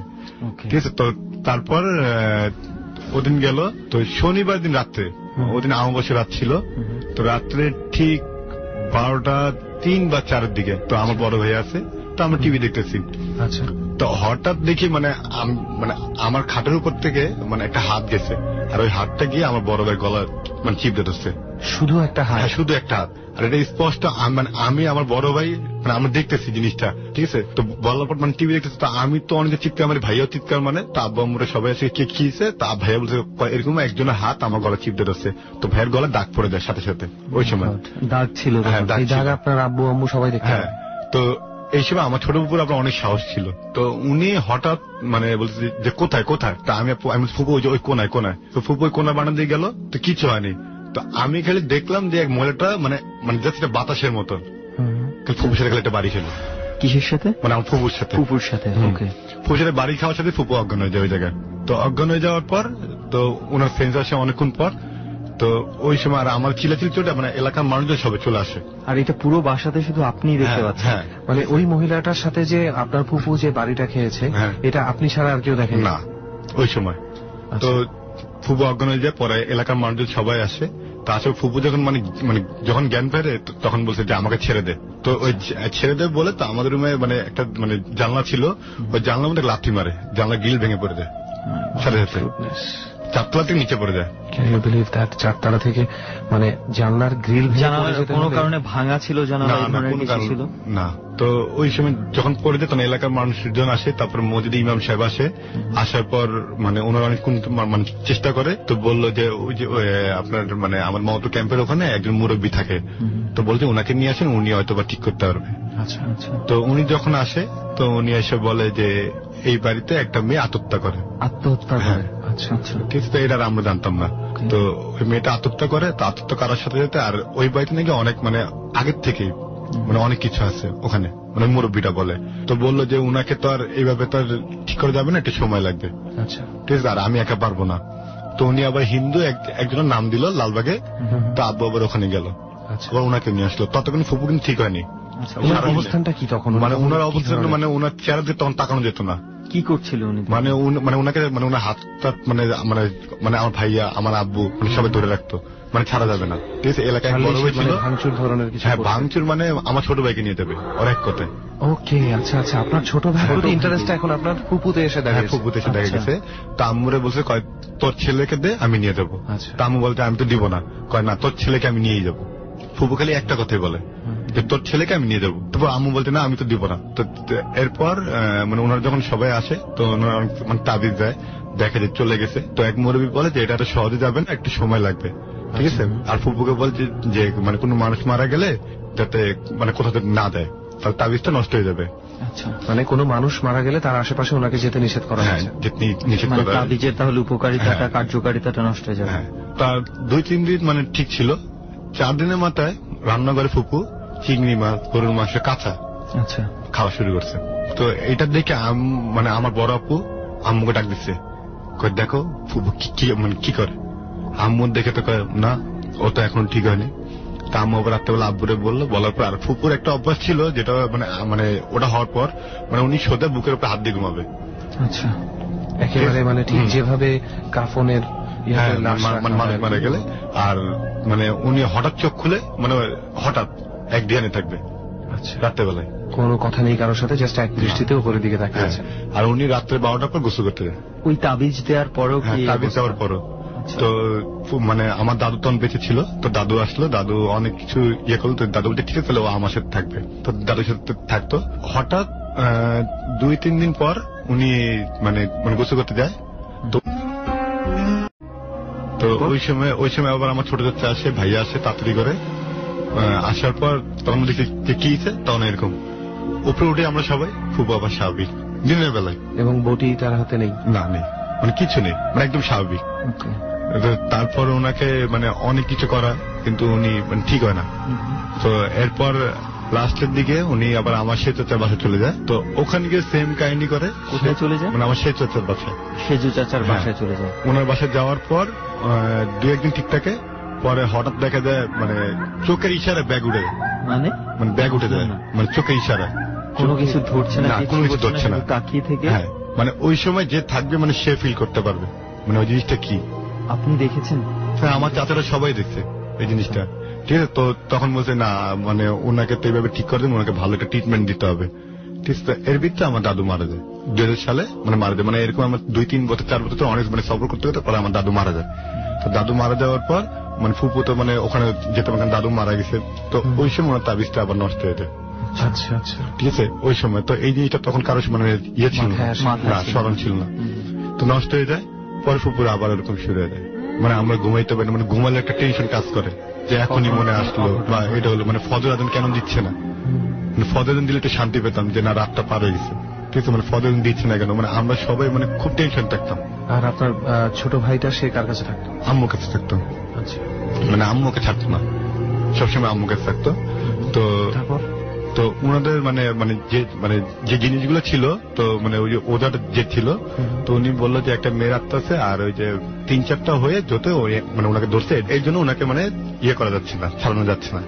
তো লাস্ট পর্যন্ত জিনিসটা এরকম হলো যে উনি যতদিন বেঁচে থাকবে তাবিজগুলো খুলতে পারবে না, আর মৃত্যুর আগ পর্যন্ত মানে মানে কোনো হাসপাতালে যেতে পারবে না, মরা মানুষ দেখতে পারবে না, এটা মৃত্যুর আগ পর্যন্ত। আচ্ছা, মানে এই জিনিসটা ঠিক আর হবে না। এবং শেষ পর্যন্ত কি তাই ছিল এভাবেই? হ্যাঁ, এখন পর্যন্ত এরকমই আছে। আরেকটা ব্যাপার হচ্ছে মানে মানে ফুপু আমার মানে ওনাকে যখন মানে ধরার পর খালি একটা বলতে যে তোমাদের বংশে কেউ থাকবে না, আমি সবাইকে নিয়ে যাবো। আপনার ছোট ভাইয়ের প্রতি এখনো কি ওনার সেই মাঝে মাঝে যে আক্রোশ ওটা এখনো আছে? তো আমার ছোট ভাইয়ের দিকে মানে এখনো জিনিসটা মানে উনি আসলে আমার ছোট ভাই সামনে থাকে না, আর আমরা কেউ সামনে থাকি না ওনার। ওনাকে দেখলে কেমন যদি মানে একটা ভয় লাগে, মানে ভিতর থেকে ফিল করে। তার যে অমানসিক শক্তিটা ভর করে তার উপরে, মানে ওই শক্তির সামনে তো আসলে কেউ দাঁড়াতে পারবে না। আর এই শক্তিগুলো না যখন খুব আপন মানুষদের উপর যায় ভর করে না, তখন মনে কর আরো বেশি অসহায় লাগে। তখন এই সিচুয়েশনে না তুই ফেলতে পারবি না তুই সাথে রাখতে পারবি, এমন একটা সিচুয়েশন হয়ে যায়। তবে সামু ভাইয়ের গল্প শুনে আমি একটা জিনিসটা ইয়ে করলাম যে এতদিন পর্যন্ত ডরে যত স্টোরিজ শুনেছি, যত এই ধরনের পজেসিভ এর ব্যাপারগুলো শুনেছি যে পজেস করা হয়েছে, আমার মনে হয় this one is the most authentic. হ্যাঁ, অথেন্টিক কোন হিসাবে বললাম যে এই যে গায়ের জোর বেড়ে যাওয়াটা, ঠিক আছে, এবং সময় মতন হঠাৎ করে একটা কিছু হওয়া, আবার নর্মাল পজিশনে পৌঁছে যাওয়া, বিশেষত পজিশনের ক্ষেত্রে এই জিনিসগুলো ঘটে। যখন ভর করা হয় তখন কিন্তু একটা জিনিস সারাক্ষণ ভর করে থাকে না, সে যায় আসে যায় আসে, দুর্বল মুহূর্তগুলো খুঁজে বের করার চেষ্টা করে। হ্যাঁ, তো ইট সিমস লাইক দ্যাট। তো সামু ভাই, এটাই এরকম আর কোন ঘটনা কি আপনার জীবনে আছে? হ্যাঁ, 4-5 মাস আগে মানে আগে তো আমার মেজো ভাই মানে উনি ঢাকার বাইরে থেকে আসে, তো ওনার একটা ছেলে আছে।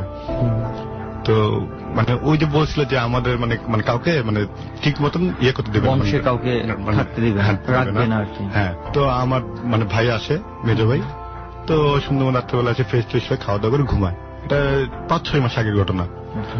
তো ঘুমানোর সময় মানে ও স্বপ্ন দেখতেছে ওর ছেলেকে কে নিয়ে যাচ্ছে। আচ্ছা, ঘুমের ভিতরে কে স্বপ্ন দেখছে? মানে ওর ছেলেকে, হ্যাঁ আমার মেজো ভাই স্বপ্ন দেখছে তার ছেলেকে কেউ নিয়ে যাচ্ছে, টেনে নিয়ে যাচ্ছে। তো ওই ঘুমের ভিতরে ওর ছেলে গলা চিপ দিতেছে নিজে, মানে ঘুমের ভিতরে।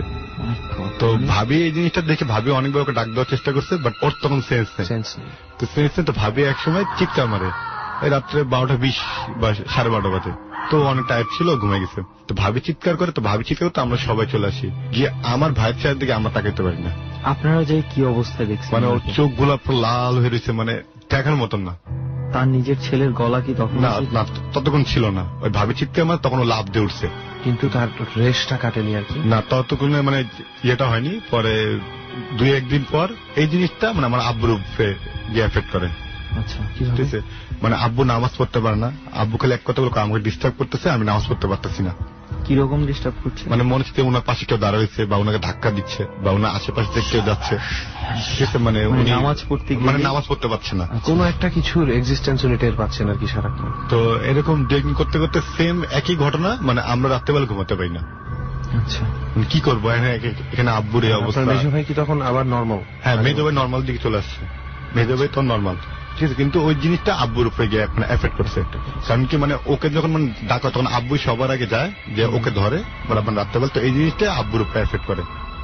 মানে there was a transfer, খুব লিমিটেড একটা সময়ের খেয়াল মধ্যে করেছিস উনার যে ফুপুর ক্ষেত্রে যে ঘটনাটা ঘটেছে, যে উনিও প্রথম এগিয়ে গিয়েছিল, ওই ছায়াটা আপনি দেখছেন যে ঢুকে গেছে এখান, তখন আপনার ভাই, তারপর আপনার ভাইয়ের ক্ষেত্রে আপনার বাবা এগিয়ে গেছে, এখানে আবার transferring from one body to another, সে জাস্ট বডিগুলোকে ইউজ করতেছে ভেহিকল হিসেবে।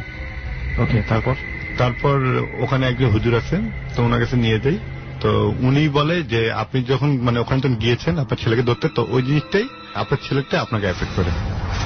আচ্ছা, ঠিক আছে, আর ওই বাসায় মানে রাত্রেবেলা ঘুমানো গেলে মানে দেখা যায় মানে আমার পিছে মানে পিছে একটা ছাদ আছে বিল্ডিং এ, তো ওখানে মানে একটা নুপুর একটা আওয়াজ পাওয়া যায়, শব্দ পাওয়া যায়। সেই এখনো? হ্যাঁ এখনো। এটা তো ওই বাসাটা না, এখন আমরা রিসেন্ট যেখানে আছি। আচ্ছা, ঠিক আছে, তো ওখানে রাত্রেবেলাতে প্রায় সময় মানে রাত 2টা-3টা বাজে নুপুরের শব্দ পাওয়া যায়। তো জিনিসটা আমরা মানে এত ইয়া করতাম না, যে পাওয়া যায়, ভাবিও পাইছে, আমিও পেতাম, তারপরে আমার বড় ভাই পাইতো, ঠিক আছে, তা আমরা জিনিসটা হতেই পারে রাত্রেবেলা, কিন্তু এত রাত্রেবেলা তো হওয়ার কথা না। এই জিনিসটা তখন মুরব্বীটা বলে যে আপনাদের মানে ওই জিনিসগুলো মিলে আপনাদের এখানে আবার এফেক্ট করতেছে। তার মানে কুকুর উপরে যেটা ছিল সেটাই কোনো একভাবে আপনার মেজো ভাইয়ের মধ্যে আসে এবং সেটাই আপনার বাবাকে ডিস্টার্ব করছে এবং সেটার কারণেই ওই নুপুরের শব্দটা আপনারা পাচ্ছেন। মানে ওই জিনিসটাই তো ওটা মানে মানুষগুলোই টার্গেট হয়ে গেছে, যেটা সে বলেছিল যে পরিবারের মানে সে বলছে যে আমাদের বংশ রাখবে না। আচ্ছা, তো এর ভিতরে আমার বড়তে মারা যায়, আমার একটা কাজিন ছিল, আমার চাচতো বোন, সে হঠাৎ মারা যায়। কিভাবে? মানে কত বছর বয়স? মানে ওর বয়স হবে 21, ঠিক আছে, হঠাৎ। মানে কোনো অসুখ, স্ট্রোক? না, কিছু না, মেডিকেলে এত ট্রিটমেন্ট করা হয়েছে, মানে কোন রোগ নেই, কিছু, নর্মালি 1 মাসের ভিতরে মানে অস্ত হয়ে যায়, সে বিছনায় পড়ে এর ভিতরে। ওকে, তো সেটার মানে এখন আমি এই ফ্যামিলির ইয়েটা চিন্তা করছি, এনভায়রনমেন্ট, টেনশনটা চিন্তা করছে প্রতিনিয়ত, প্রতিদিন 24 আওয়ার্স, মানে একটা উৎকণ্ঠার মধ্যে সময় কাটতেছে এবং ভীতিকর একটা পরিবেশের মধ্যে সময় কাটতেছে, যেটা তোর নিস্তার নাই। তুই বাইরে যদি এই ধরনের ঝামেলা থাকে, ওকে আমি চলে যেতে পারবো, বাসায় গেলে তো আমি মুক্ত। তোর বাসায় যদি এই ঘটনা থাকে, তুই তো ঘুরে ফিরে যেখানেই যাস না কেন, ঘুরে ফিরে তো এখানেই আসতে হবে। মাই গড, পজিশন এভাবে এত মানে ট্রান্সফারেবল অবস্থানে আগে কখনো শুনিনি। তো এটা নিয়ে এরকম আপনারা কখনো কোন রকম ইনভেস্টিগেশন করার চেষ্টা করেনি, কেন এটা হচ্ছে? কি জন্য? অনেক চেষ্টা করা হয়েছে, কারণ কি আমাদের এখানে মানে বড় হুজুর, তারপরে আরো যিনারা ছিলেন, তো ওনারাই আমাদের বলছে যে আপনাদের এইভাবেই মানে সাপোর্ট করতে হবে, এইটা সাফার করতেই হবে আপনাদের সবসময়, প্রতিকার নেই। না। আপনার ফুপু এখন কোথায় থাকেন?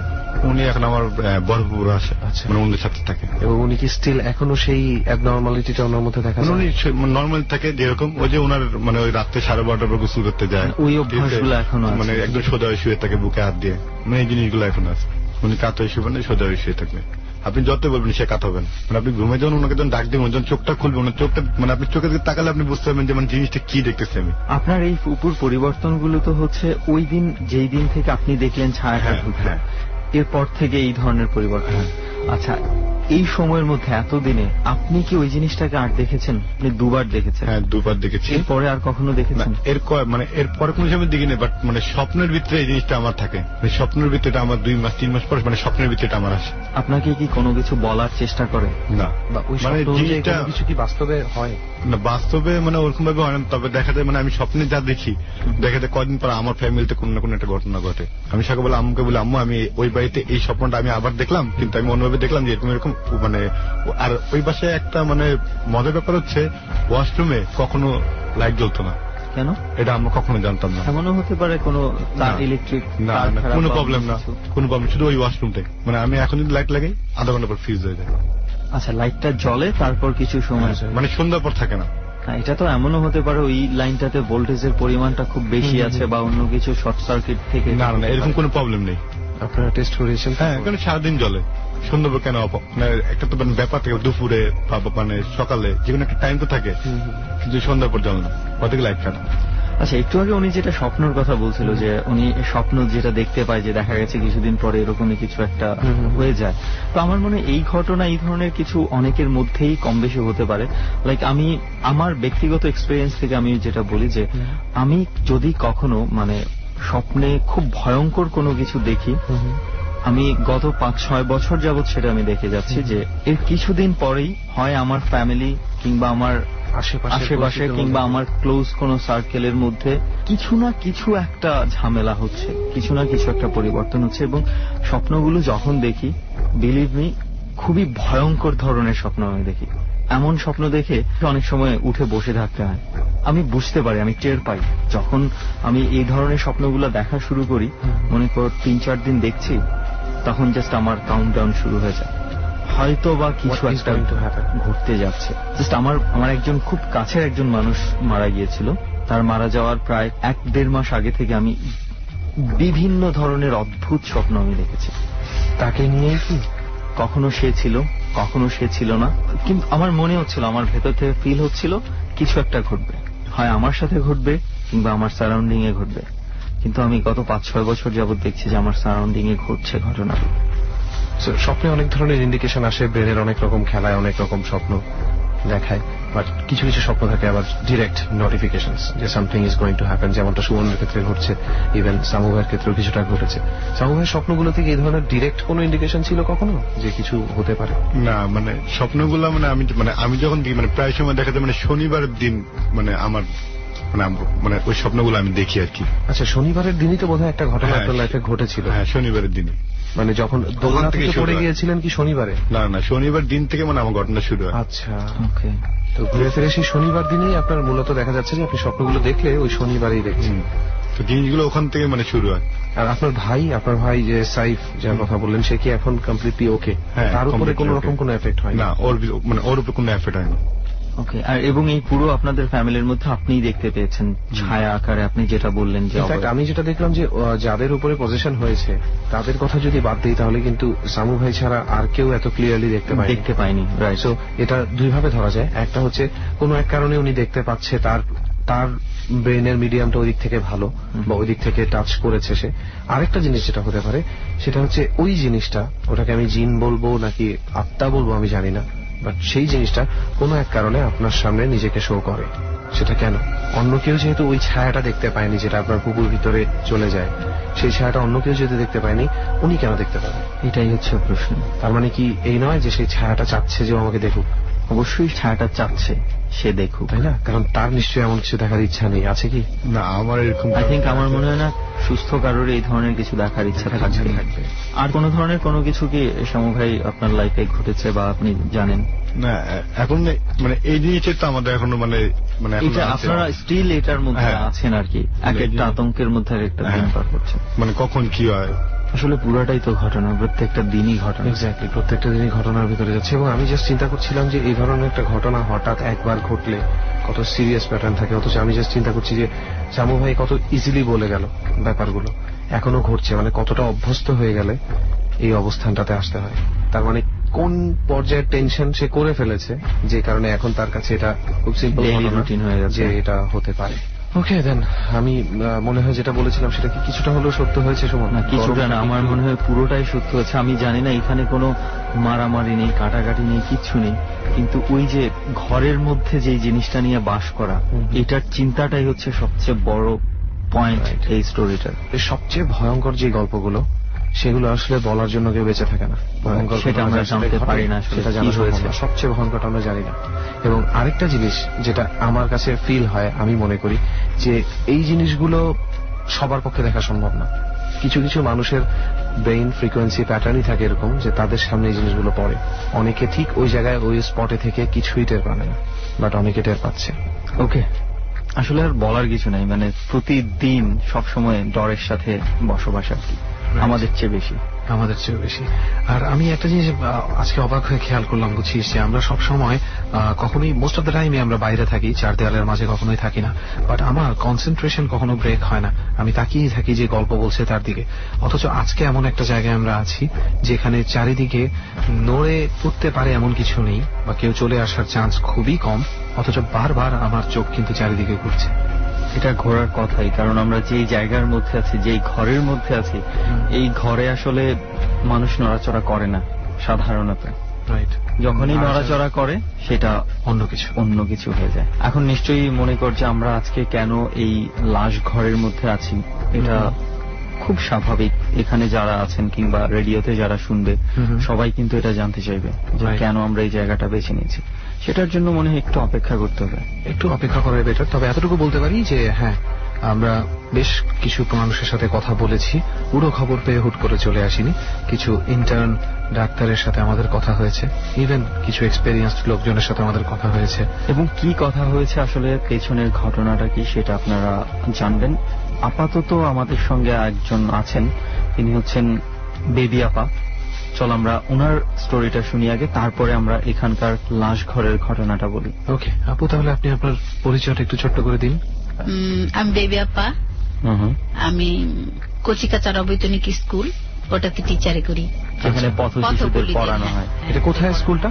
এটা গ্যান্ডারিয়ার মনিজাই স্কুল, ওটার আচ্ছা আচ্ছা আচ্ছা। আর আপনার মানে আপনার বাসা তো ওখানেই নাকি? হ্যাঁ, আমার বাসাটা জুড়াইনে কবরস্থানের কাছাকাছি। আচ্ছা, আপনার বাসাই কবরস্থানের কাছাকাছি, মানে জানলাটা খুললে পরে কবর দেখা যায়। My goodness, that's great.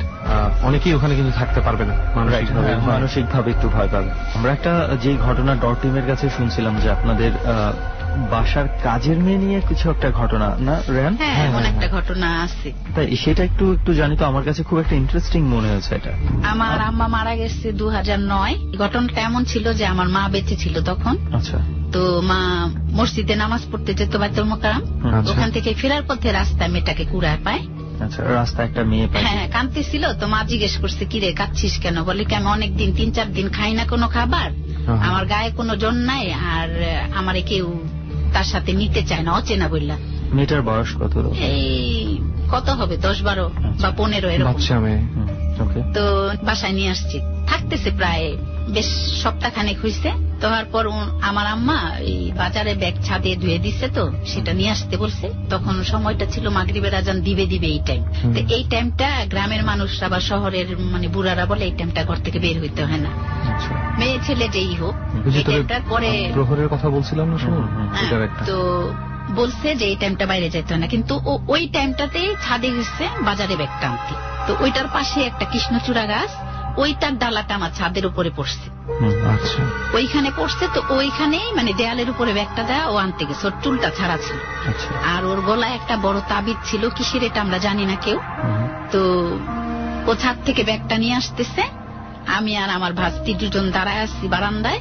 ওর কোচরে দেখি অনেকগুলা মটর, প্রায় আধা কেজির মতো হবে। কিরে হাসি, তুই কি বাজারে পয়সা চুরি করছিস? বলে কি না। তো মটর পালি কোথায়? বলে কি ছাদ থেকে আনছি।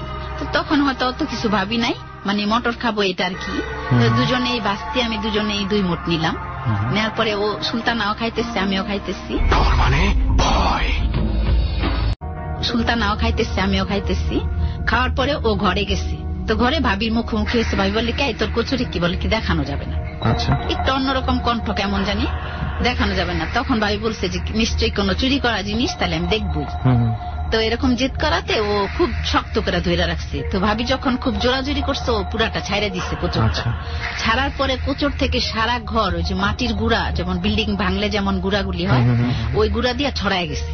ছড়ানোর পর ভাবি খুব রাগ করতেছে যে কি করলি তুই, এই জায়গাটা নোংরা করলি। আচ্ছা, ওই কোচর থেকেই তো আপনারা মটর নিচ্ছেন? হ্যাঁ, ওই মটরটা আমরা বারান্দায় খাইতেছি, যে ভাবির ওই যে মানে ওটা আপনারা অলরেডি খাচ্ছেন, আর ওইটা খুলে পড়ার পরে দেখা যাচ্ছে মাটির গুঁড়ো। হ্যাঁ, মাটির গুঁড়ো। তখন ওই যে আরেকটা বিষয় একটু জানি যে এখানে ছাদের মধ্যে কি এই ধরনের কোনো কিছু কংক্রিট? না না না, আশেপাশে এই ধরনের কোনো কিচ্ছুই নেই। আচ্ছা। তো মটরটা যখন আমরা মুঠায় নিছি, তখন গরম গরম ভাব, মানে টাটকা একদম, মানে as if মাত্র ভাজা হয়েছে। হ্যাঁ হ্যাঁ, এরকম। তো যে ভাবির সাথে ওর কথা হইতেছে, এটা শুনে আমার ভাস্তি সুলতান আর আমি দুজনেই দৌড়ে আসছি। ভাবি কি হয়েছে? বলে কি দেখ ঘরে কি করলো। দেখি অনেকগুলা মাটির গুঁড়া ছড়াই ছিটায় আছে। আচ্ছা, তারপরে বলে কি দেখ কি করছো, কয় কি ভাবি বলতেছে কিরে তুই কি করলি এটা, কয় কই আমি মাটির গুঁড়া ফালাই নাই তো, আমি ফালাইছি মটর ভাজা।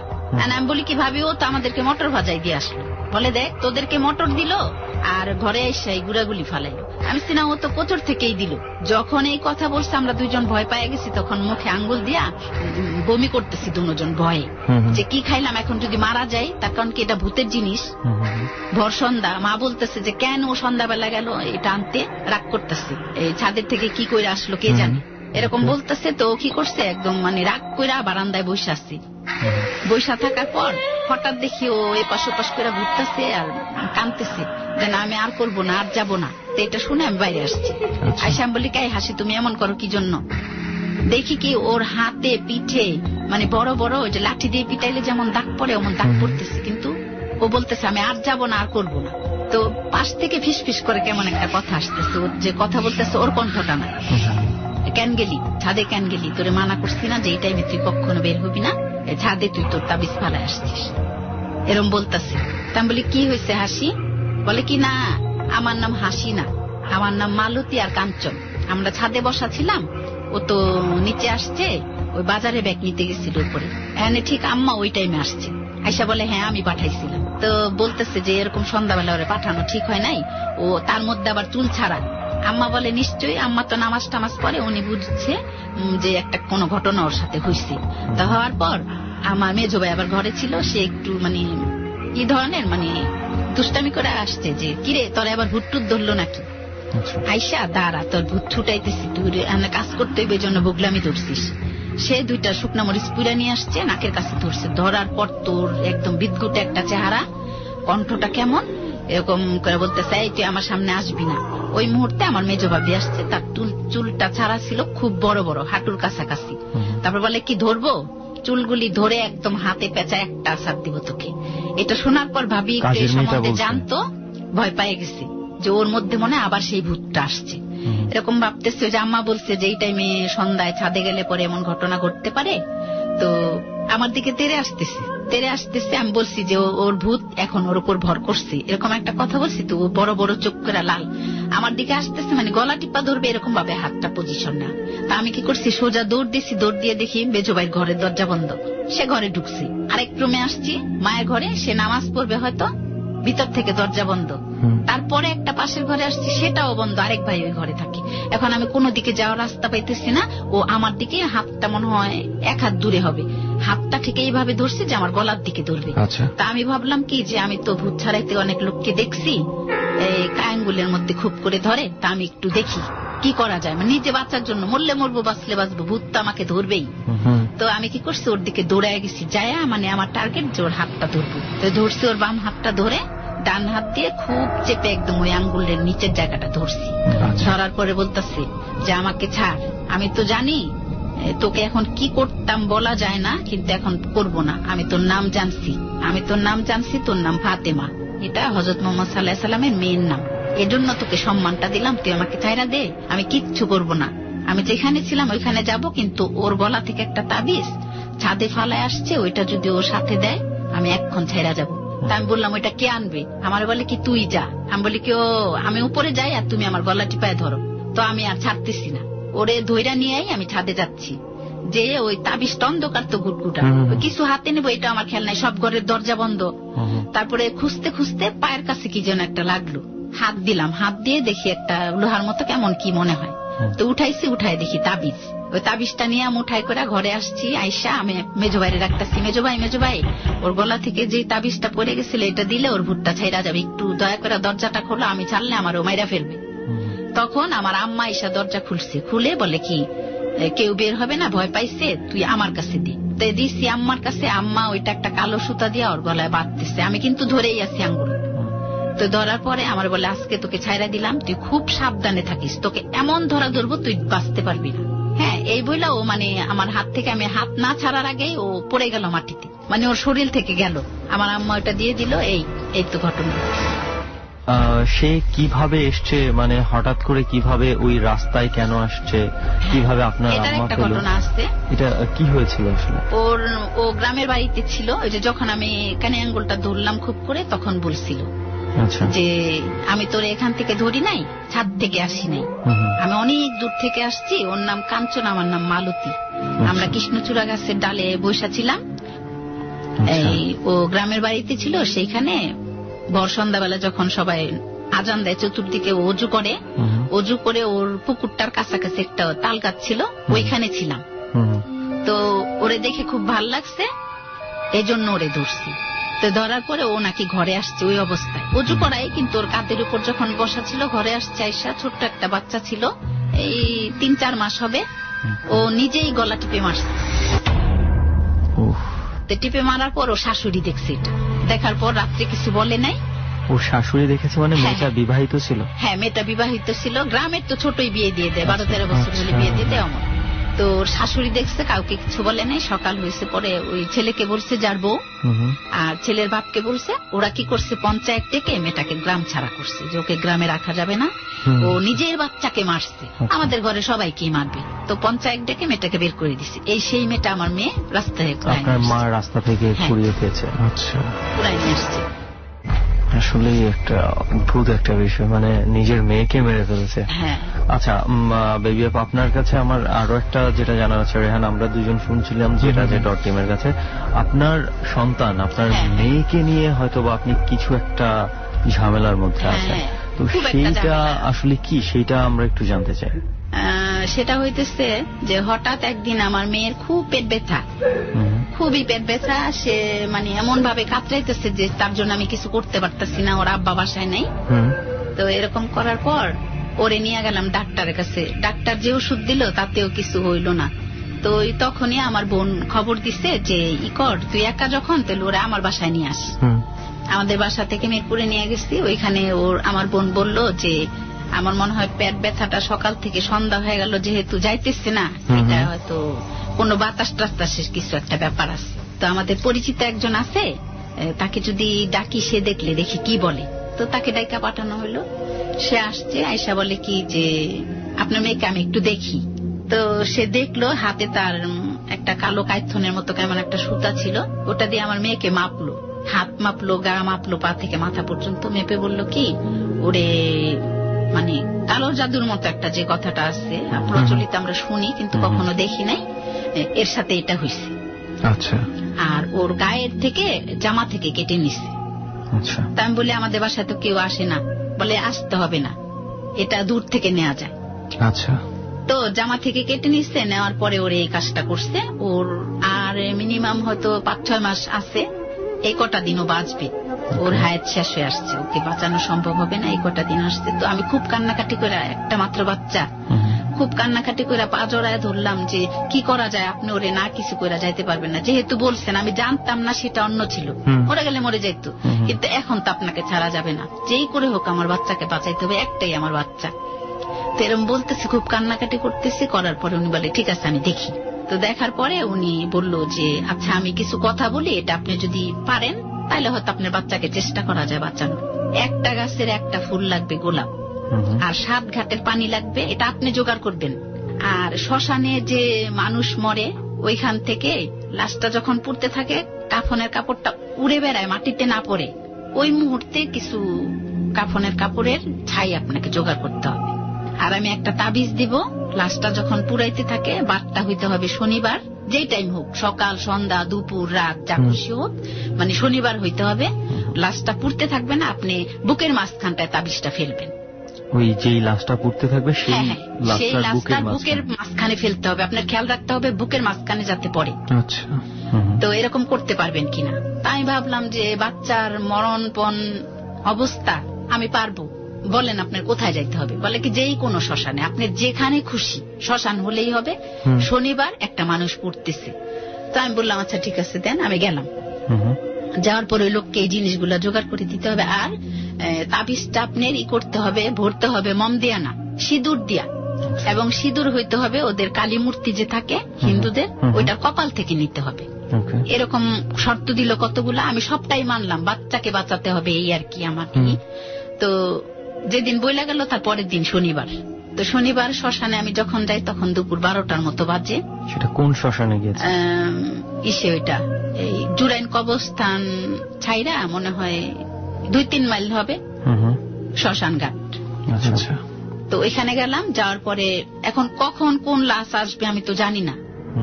তা আমি কি করলাম, ভিতরে ঢুকবো, আমি মুসলমান, এটা যদি জানতে পারে তাহলে হয়তো আমাকে ঢুকতে দিবে না, বা আমি যে কাজটা করব করতে পারবো না, বাধা আসবে। আমি এসব চিন্তা ভাবনা কইরা তাই বেবি যে আমার নামটা এটাই হিন্দুদের মধ্যে থাকে। একটা দিকে আমি ফ্রেশ থাকলাম যে আমার নামটা হিন্দুদের মধ্যে পড়ছে, আমার বললে কোনো সমস্যা নেই। তা আমি যখন শ্মশানে ঢুকি, 12টা বাজে না, হয়তো কিছুক্ষণ টাইম বাকি আছে, শ্মশানে ঢুকে আমি মানে খোঁজ করতেছি যে মূর্তিটা কোথায় রাখা। শ্মশানে তো একটা মূর্তি থাকবে এটা আমি জানি। তো আমি ঘুরতেছি, অনেক বড় শ্মশান, বিশাল জায়গা নিয়ে ঘুরতেছি। ঘুরতে ঘুরতে হঠাৎ ডান পাশটা একটা কালী মূর্তি আমি দেখলাম। তো দেখলাম পরে ঘুরতেছি, এখন সোজাসুজি কিছু লোক বসা, ওরা যদি ভাবে যে ওর সামনে যায় কেন, এজন্য আমি ঘুরতেছি যে আমি ওখানকার কেউ, বা মানে সচরাচর আমি আসি এটা যেন বুঝি। তা আমি আরো মনে করেন 5-10 হাত দূরে গেলাম, ওইখানে আরেকটা মূর্তি রাখা, ওদের পুরা শ্মশান খালি, কোনো লোকজন নাই। এখন কখন আসবে লাশ এটার অপেক্ষা আমি করতেছি, এজন্য ঘুরে বেড়াইতেছি সময়টা কাটানোর জন্য। তারপরে ওই সিঁদুরটার দিকে হাত দিলাম, তা আমি ওইটার সামনে ওই আসন গেড়ে বসে, ওরা যেভাবে বসে ওইভাবে বসে কপাল থেকে একবার হাত দিই, মানে আমি দিতেছি টিপ, এরকম যেন বোঝা যায় দূর থেকে কেউ দেখলে, ওরকম নিয়ে তাবিজটা বাম হাতে রেখে ডান হাত দিয়ে ভরতেছি সিঁদুরটা। তো ওরকম করতেছি, করার পরে দূরে শুনি যে আমার ভাগ্যটা হয়তো ভালো, তো দূরে শুনি ওই যে ওরা বলতেছে অনেকজন, অনেকগুলা শব্দ। তখন বলতেছি জানলা, আমি এই মূর্তিটার সামনে বসছি, উনি একজন মা, সবাই ওনাকে মা বলে। তো আমি আমার মায়ের সামনেই বসা আছি। সেদিন আমার মায়ের মৃত্যুবার্ষিকী ছিল, ওই কথাটা চিন্তা করছি, তুমি আমার মাফ করো, আমিও মা, আমি একটা বাচ্চাকে বাঁচানোর জন্য এই কাজ করতেছি, কান্নাকাটি করতেছি। ওই দূর থেকে কেউ ভাবতেছে যে হয়তো আপনি এখানেরই কেউ, হয়তো আমি সবসময় আসি। তো ওরা একটা লাশ আসতেছে, বলা বলি করতেছে, একটা মহিলার লাশ আসতেছে নদীর ওই পার থেকে, খুব গরিব, মনে হয় না কষ্ট করতে পারবে, এরকম বলা বলি করতেছে লোকরা। আমি আর কোনো দিকে তাকাই না, আমি সিঁদুর নিতেছি আর ভরতেছি তাবিজটা। শ্মশানের দিকে গেলাম, যেদিকে মহিলাটাকে নিয়ে যাইতেছে সবাই, নিয়ে যাইতেছে। হঠাৎ দেখি একটা বিশাল রুম, তালা মারা ছিল, চাবি দিয়ে খুলতেছে। আমি ওদের সাথে গেলাম, মানে ওদের সাথে এমন ভাবে মিশে গেলাম যে আমি ওদের সাথে আসছি। এতক্ষণ এখানে ছিলাম এটা যেন বোঝা না যায়। তো ঢুকলাম, ঢুকে মহিলাকে দেখলাম গোসল করা। তখন বললো যে এখানে একটা মহিলা লাগবে, একজন ভিতরে আসে। তো আমি আর একজন মহিলা ভিতরে, ওদেরই হয়তো লোক হবে, মনে হয় তার মা, যেভাবে কান্নাকাটি করতেছে আমি তার সাহায্য করলাম, পানি দিলাম। কিভাবে গোসল করলে দাঁড়া দাঁড়া দেখলাম, আমি পানি দিতেছি তাকে। তো গোসল টোসল করায় চিতায় তুলতেছে। তোলার পর একটা লোক বললো যে উনি তো চিতায় তুললেন ঠিকই আছে, উনি তো কাষ্ট করার মতো কাঠ কিনবে এমন পয়সা ওদের নাই, আর ওদের মধ্যে কোনো মহিলা আসে না, সাথে একজন মহিলা আসছে। তো আমি সাথে সাথেই আসি যাতে ওরা বোঝে আমি ওদের লোক। আচ্ছা। আমিও কাঁদতেছি, কারণ আমার মায়ের ওদিন মৃত্যুবার্ষিকী, আর উনিও একজন মা যে মারা গেছে, এজন্য খুব কাঁদতেছি যে মা তোমারই মতো একজন আবার তোমার কাছে আসলো। আসলে এটা আপনি যেইখানে মানে যেই ঘটনার বর্ণনা দিচ্ছেন, আমরা বুঝতে পারছি যে সেটা আসলে একজন মায়ের জন্য সেই সিচুয়েশনটার বর্ণনা দেয়া খুব ডিফিকাল্ট। পৃথিবীতে এমন কিছু জিনিস আমরা হারাই যেটা আসলে যার উপরে কোনো সান্ত্বনা বাক্য নেই, যার তবে সেটা বেবি আপা আপনি আপনার সন্তানের জন্য করছেন, একজন মা করছে তার সন্তানের জন্য, এটাই নিয়ম। সন্তানের জন্য মা এমন কিছু নাই যে করতে পারে, সেজন্যই আমি করছি। পরে ওই তাবিজটা ভরা হয়ে গেল সিঁদুরে, আমি দাঁড়ায় আছি। তখন ওইখানে হয়তো 20-25 বছরের একটা ছেলে, মনে হয় ওনারই ছেলে, খুব কান্নাকাটি করতেছে, তাকে এই চিতায় আগুন দিতে হবে। সে ওই ঘুরতেছে, যেটাকে মুখাগ্নি বলা হয়, যে বড় ছেলে যদি থাকে, কয়টা চক্কর দিয়ে করে আমি ঠিক জানি না। আমি দাঁড়ায় দেখি, আমি এই প্রথম এরকম একটা কিছু মুখামুখি হয়েছে আমার মেয়ের জন্য। পরে তাবিজটা আমার হাতে, বাম হাতে রাখা, আমি কখন ফেলবো, আমার এই ওরা কে কি এটা আমি ভাবতেছি না। তো চিতায় ওই ছেলেটা আগুন দিল মুখের কাছে, মুখের সামনে কোনো কাপড় রাখা থাকে না, আর পায়ের কাছটা খোলা থাকে, উপরে কয়েকটা কাঠ দেয়া। তো ওইটা দিল একজন লোক, ওদেরই ধর্মের একজন লোক, বললো যে আমি দিই, এর কাপড় চোপড় যা লাগে, যেখানে যা লাগে সব আমি দিই। তো উনি দিল, ওদের তৌফিক ছিল না দেওয়ার মতো, কাঠ দিয়ে পুরাবে। তো পুড়তেছে, আমি দাঁড়ায় আছি যে কখন মানে কাফনটা উড়বে আমি নিব, এরকম অনেকক্ষণ দাঁড়ায় আছি। মনে হয় 20 মিনিট হবে। পুরার পরে ওইগুলা মানে সবগুলো উপরের দিকে উঠতেছে, আর এত জোরে আগুন, আমি ওইটা হাতে নিতেছি একটু একটু করে। আর তাবিজটা তো আমার হাতে রাখা। রাখা পরে আমার হাতটা মানে স্যাঁতস্যাঁতে হয়, ভিজতেছে, ওই যে মানুষের গাটা পুড়তেছে, মানুষের গা পুড়লে ওইটাতে তৈলাক্ত কিছু থাকে, চর্বি যে থাকে, ওগুলো চর্বি থাকে, তো কাফনটাতে চর্বি মাখা মাখা ভাব, ভিজা ভিজা, মানে শুকনা না। আমি ছাই করবো কিভাবে একটা অবস্থা। হ্যাঁ হ্যাঁ। এখন আমি ভাবতেছি নিচ থেকে নিব, এজন্য ওই ছেলেটার সাথে আমিও করতেছি। আচ্ছা আচ্ছা, নিচ থেকে নিব। তো একটা লোক এসে বলে, কি ব্যাপার আপনি এখানে ঢুকছেন কেন? আমরা সেটা তো আপনাকে জিজ্ঞেস করবো না। মার কাজ মেয়েও করতে পারে, ছেলেও করতে পারে, এটা বলে আমি ওদের সাথে ঘুরতেছি, ঘুরে ঘুরে ওই মাটি থেকে টোকাইতেছি। কিন্তু উনি তো বলছে যে মাটি থেকে নেওয়া যাবে না। তো আমি কি করলাম, লাশটার কাছাকাছি অল্প অল্প করে কাপড় নিতেছি। ওই জায়গাটা মাটির মধ্যেও না, আবার উপরেও না, গায়ে থেকে নিতেছি। তো গায়ে থেকে নেওয়ার পর তাবিজটা ফেললাম বুকের মাঝখানে। তাবিজটা বুকের মাঝখানে ফেলে আমি আস্তে করে সরে গেলাম, যে এখন এখানে থাকা মনে হয় ঠিক হবে না, আর অন্য কেউ এসে দেখলে হয়তো আমি কোনো বিপদে পড়বো। কেউ তখন খেয়াল করে না, না কেউ খেয়াল করে না, মাকে নিয়ে ব্যস্ত। তো আস্তে আস্তে সব লোকগুলি শ্মশান থেকে চলে গেল, আমি একা ওখানে। আর ওই ছেলেটা মানে মুখ আগ্নি করা শেষ হইলে যাবে এরকম মনে হইলো, বুঝলাম আমি ওখানে। আমার কাজ তো করা শেষ, আমি একটু কাফনের কাপড় উপর থেকে নিছি, যেভাবে আমাকে নিতে বলছো এটা করে আমি বের হয়ে আসছি। বের হয়ে আইসা ওই লোককে দিছি পরের দিন। দেওয়ার পরে সে আমার মেয়েকে রাত 12টার দিকে এই 3 রাস্তার মুখে দাঁড় করায় গোসল দিছে। গোসল দিয়ে ওই ফুলটা ওর পানি ভিজায় খাওয়াইছে। আর ওই যে কাফনের কাপড় আমি নিয়ে আসলাম, ওইটা দিয়ে একটা তাবিজ বানাই দিছে। এটা এখন আমার বাচ্চার সাথে আছে। তারপর থেকে মানে ওর বিপদ মুক্ত হলো। ওই যে বললো যে 6 মাস বাকি আছে, এখন আল্লাহর রহমতে আমার মেয়ে সম্পূর্ণ সুস্থ, সবার দোয়ায়। মাই গড, আসলে রেহান, এটার মধ্যে আমি মানে অদ্ভুত অলৌকিকতা এই ধরনের কিছু না পেলেও মানে আমি আবেগ যেটা পেয়েছি, আমি জাস্ট এটা চিন্তা করছিলাম যে একটু আগে বেবি আপা প্রায় কেঁদে ফেলেছেন, হ্যাঁ, ওনার মায়ের জন্য। আর এদিকে উনি একজন মা হিসাবে তার মেয়ের জন্য কতখানি করেছেন। তো আসলে এটাই মনে হয় পৃথিবীর সাইকেল, বা এভাবেই মনে হয় পৃথিবীটা চলে। একটা মা চলে যায় আর একটা মা তৈরি করে দিয়ে যায়। ছোট মেয়ের সাথেও ঘটতেছে। একটা আমার আরেকটা ছোট মেয়ে আছে, আরেকটা ছোট মেয়ে আছে 4 বছর 3 বছর যাবত ওর সাথে। শুনি তাহলে কি হয়েছে ওর সঙ্গে। মানে প্রথম যখন ও হয়তো 2-2.5 বছর, তখন থেকে এরকম ধরনের ঘটনা ঘটে, পড়ে যায়, মানে রাত্রে গভীর রাতে চিৎকার করে। এরকম যখন 3-4 বছরের কথা বলতে পারে, খুব ভালো বোঝে, তখন থেকে আমি বুঝতে পারলাম যে ওর সাথে একটা কিছু। সে কি কিছু বলেছিল হঠাৎ করে? হ্যাঁ হ্যাঁ, হঠাৎ করে বলে, মা আমি পাহাড় থেকে পড়ে গেলাম, কে আমাকে ধাক্কা দিল, খুব জোরে ব্যথা পাইছি। সকালবেলা উঠে বলে এইখানে ব্যথা, সেইখানে ব্যথা। তো কেন ব্যথা? বলে কই যে আমি পড়লাম পাহাড় থেকে। তাহলে আমরা একটু শুরু থেকে শুনি। প্রথম আপনি কোন দিন টের পেলেন? এই তখন ওর 3 বছর বয়স, গভীর রাতে। হ্যাঁ, গভীর রাতে, রাতে তখন 2টা-3টা হবে। ও খুব জোরে চিৎকার দিল, মা মা এই মশারির উপরে বিড়াল। তো ও দেখলো, আমি উপরের দিকে তাকাইলাম, দেখি সত্যি একটা বিড়াল। কিন্তু ও যদি মশারির উপর বিড়াল দেখে থাকে আর আমিও দেখে থাকি, তো ওটা তো ভারী হবে, মশারিটা গায়ের দিকে পড়বে, ঝুঁকবে। কিন্তু তা ঝুঁকে নেই, মশারিটা সমান ওরকম রাখা, একটা বিড়াল দাঁড়ানো, কিন্তু বিশাল বড়, লেজটা এমন মোটা, খুব সুন্দর করা। তো আমি দেখতেছি, ও দেখতেছে, একদম বড় বড় চোখ দিয়ে আমাদের দিকে তাকায় আছে। আপনি দেখছেন বিড়াল? হ্যাঁ, ও বলার পরে আমি তাকাইছি, দেখি সত্যি বিড়াল ওখানে। কিন্তু আমার তখন মনে হয় না যে এটা নিচে ঝুঁকবে, গায়ে লাগবে। ওইখানে বিড়াল কেন?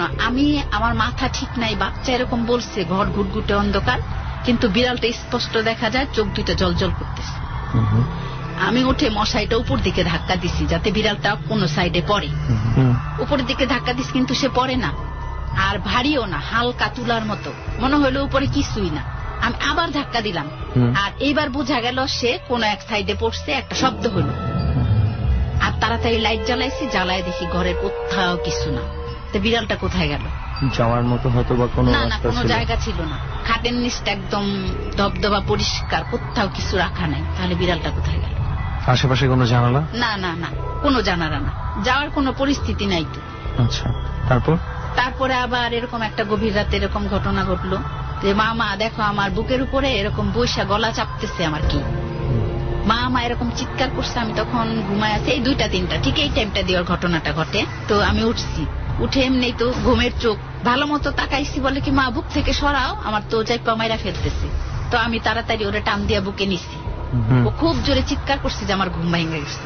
ওরে নিয়ে আমি একা থাকি, তারপরে এরকম দেখি ওর শরীর কাঁপতেছে। আমি কি হয়েছে বলে কি আমার বুকের উপরে আমি জানি না কি যেন একটা এসে বসলো, বসে আমার গলা টিপতেছে অনেকক্ষণ। মা আমার এরকম করতেছে, আমি হাত পা ছুটতেছি, তুমি বুঝতেছো না। আমি বলি কি মাত্রই তো আমার কানে শব্দটা গেল। আর আমি ও প্রায় কি করে রাতে এই 2টা-3টাই এই টাইম দিয়ে উঠে দৌড় দেয় খুব জোরে। আগে প্রথমে চিৎকার করে, অনেকক্ষণ কান্না করে, তারপরে দৌড় দেয়। দৌড় দিলে কখনো পয়রা পয়রা ব্যথা পায়। ঘুমের চোখেই উঠে দৌড় দেয়। সেই থেকেই আমি মানে ঘরে মশাই টানাই সব সময় 12 মাস, দিনের বেলা ঘুমাইলেও।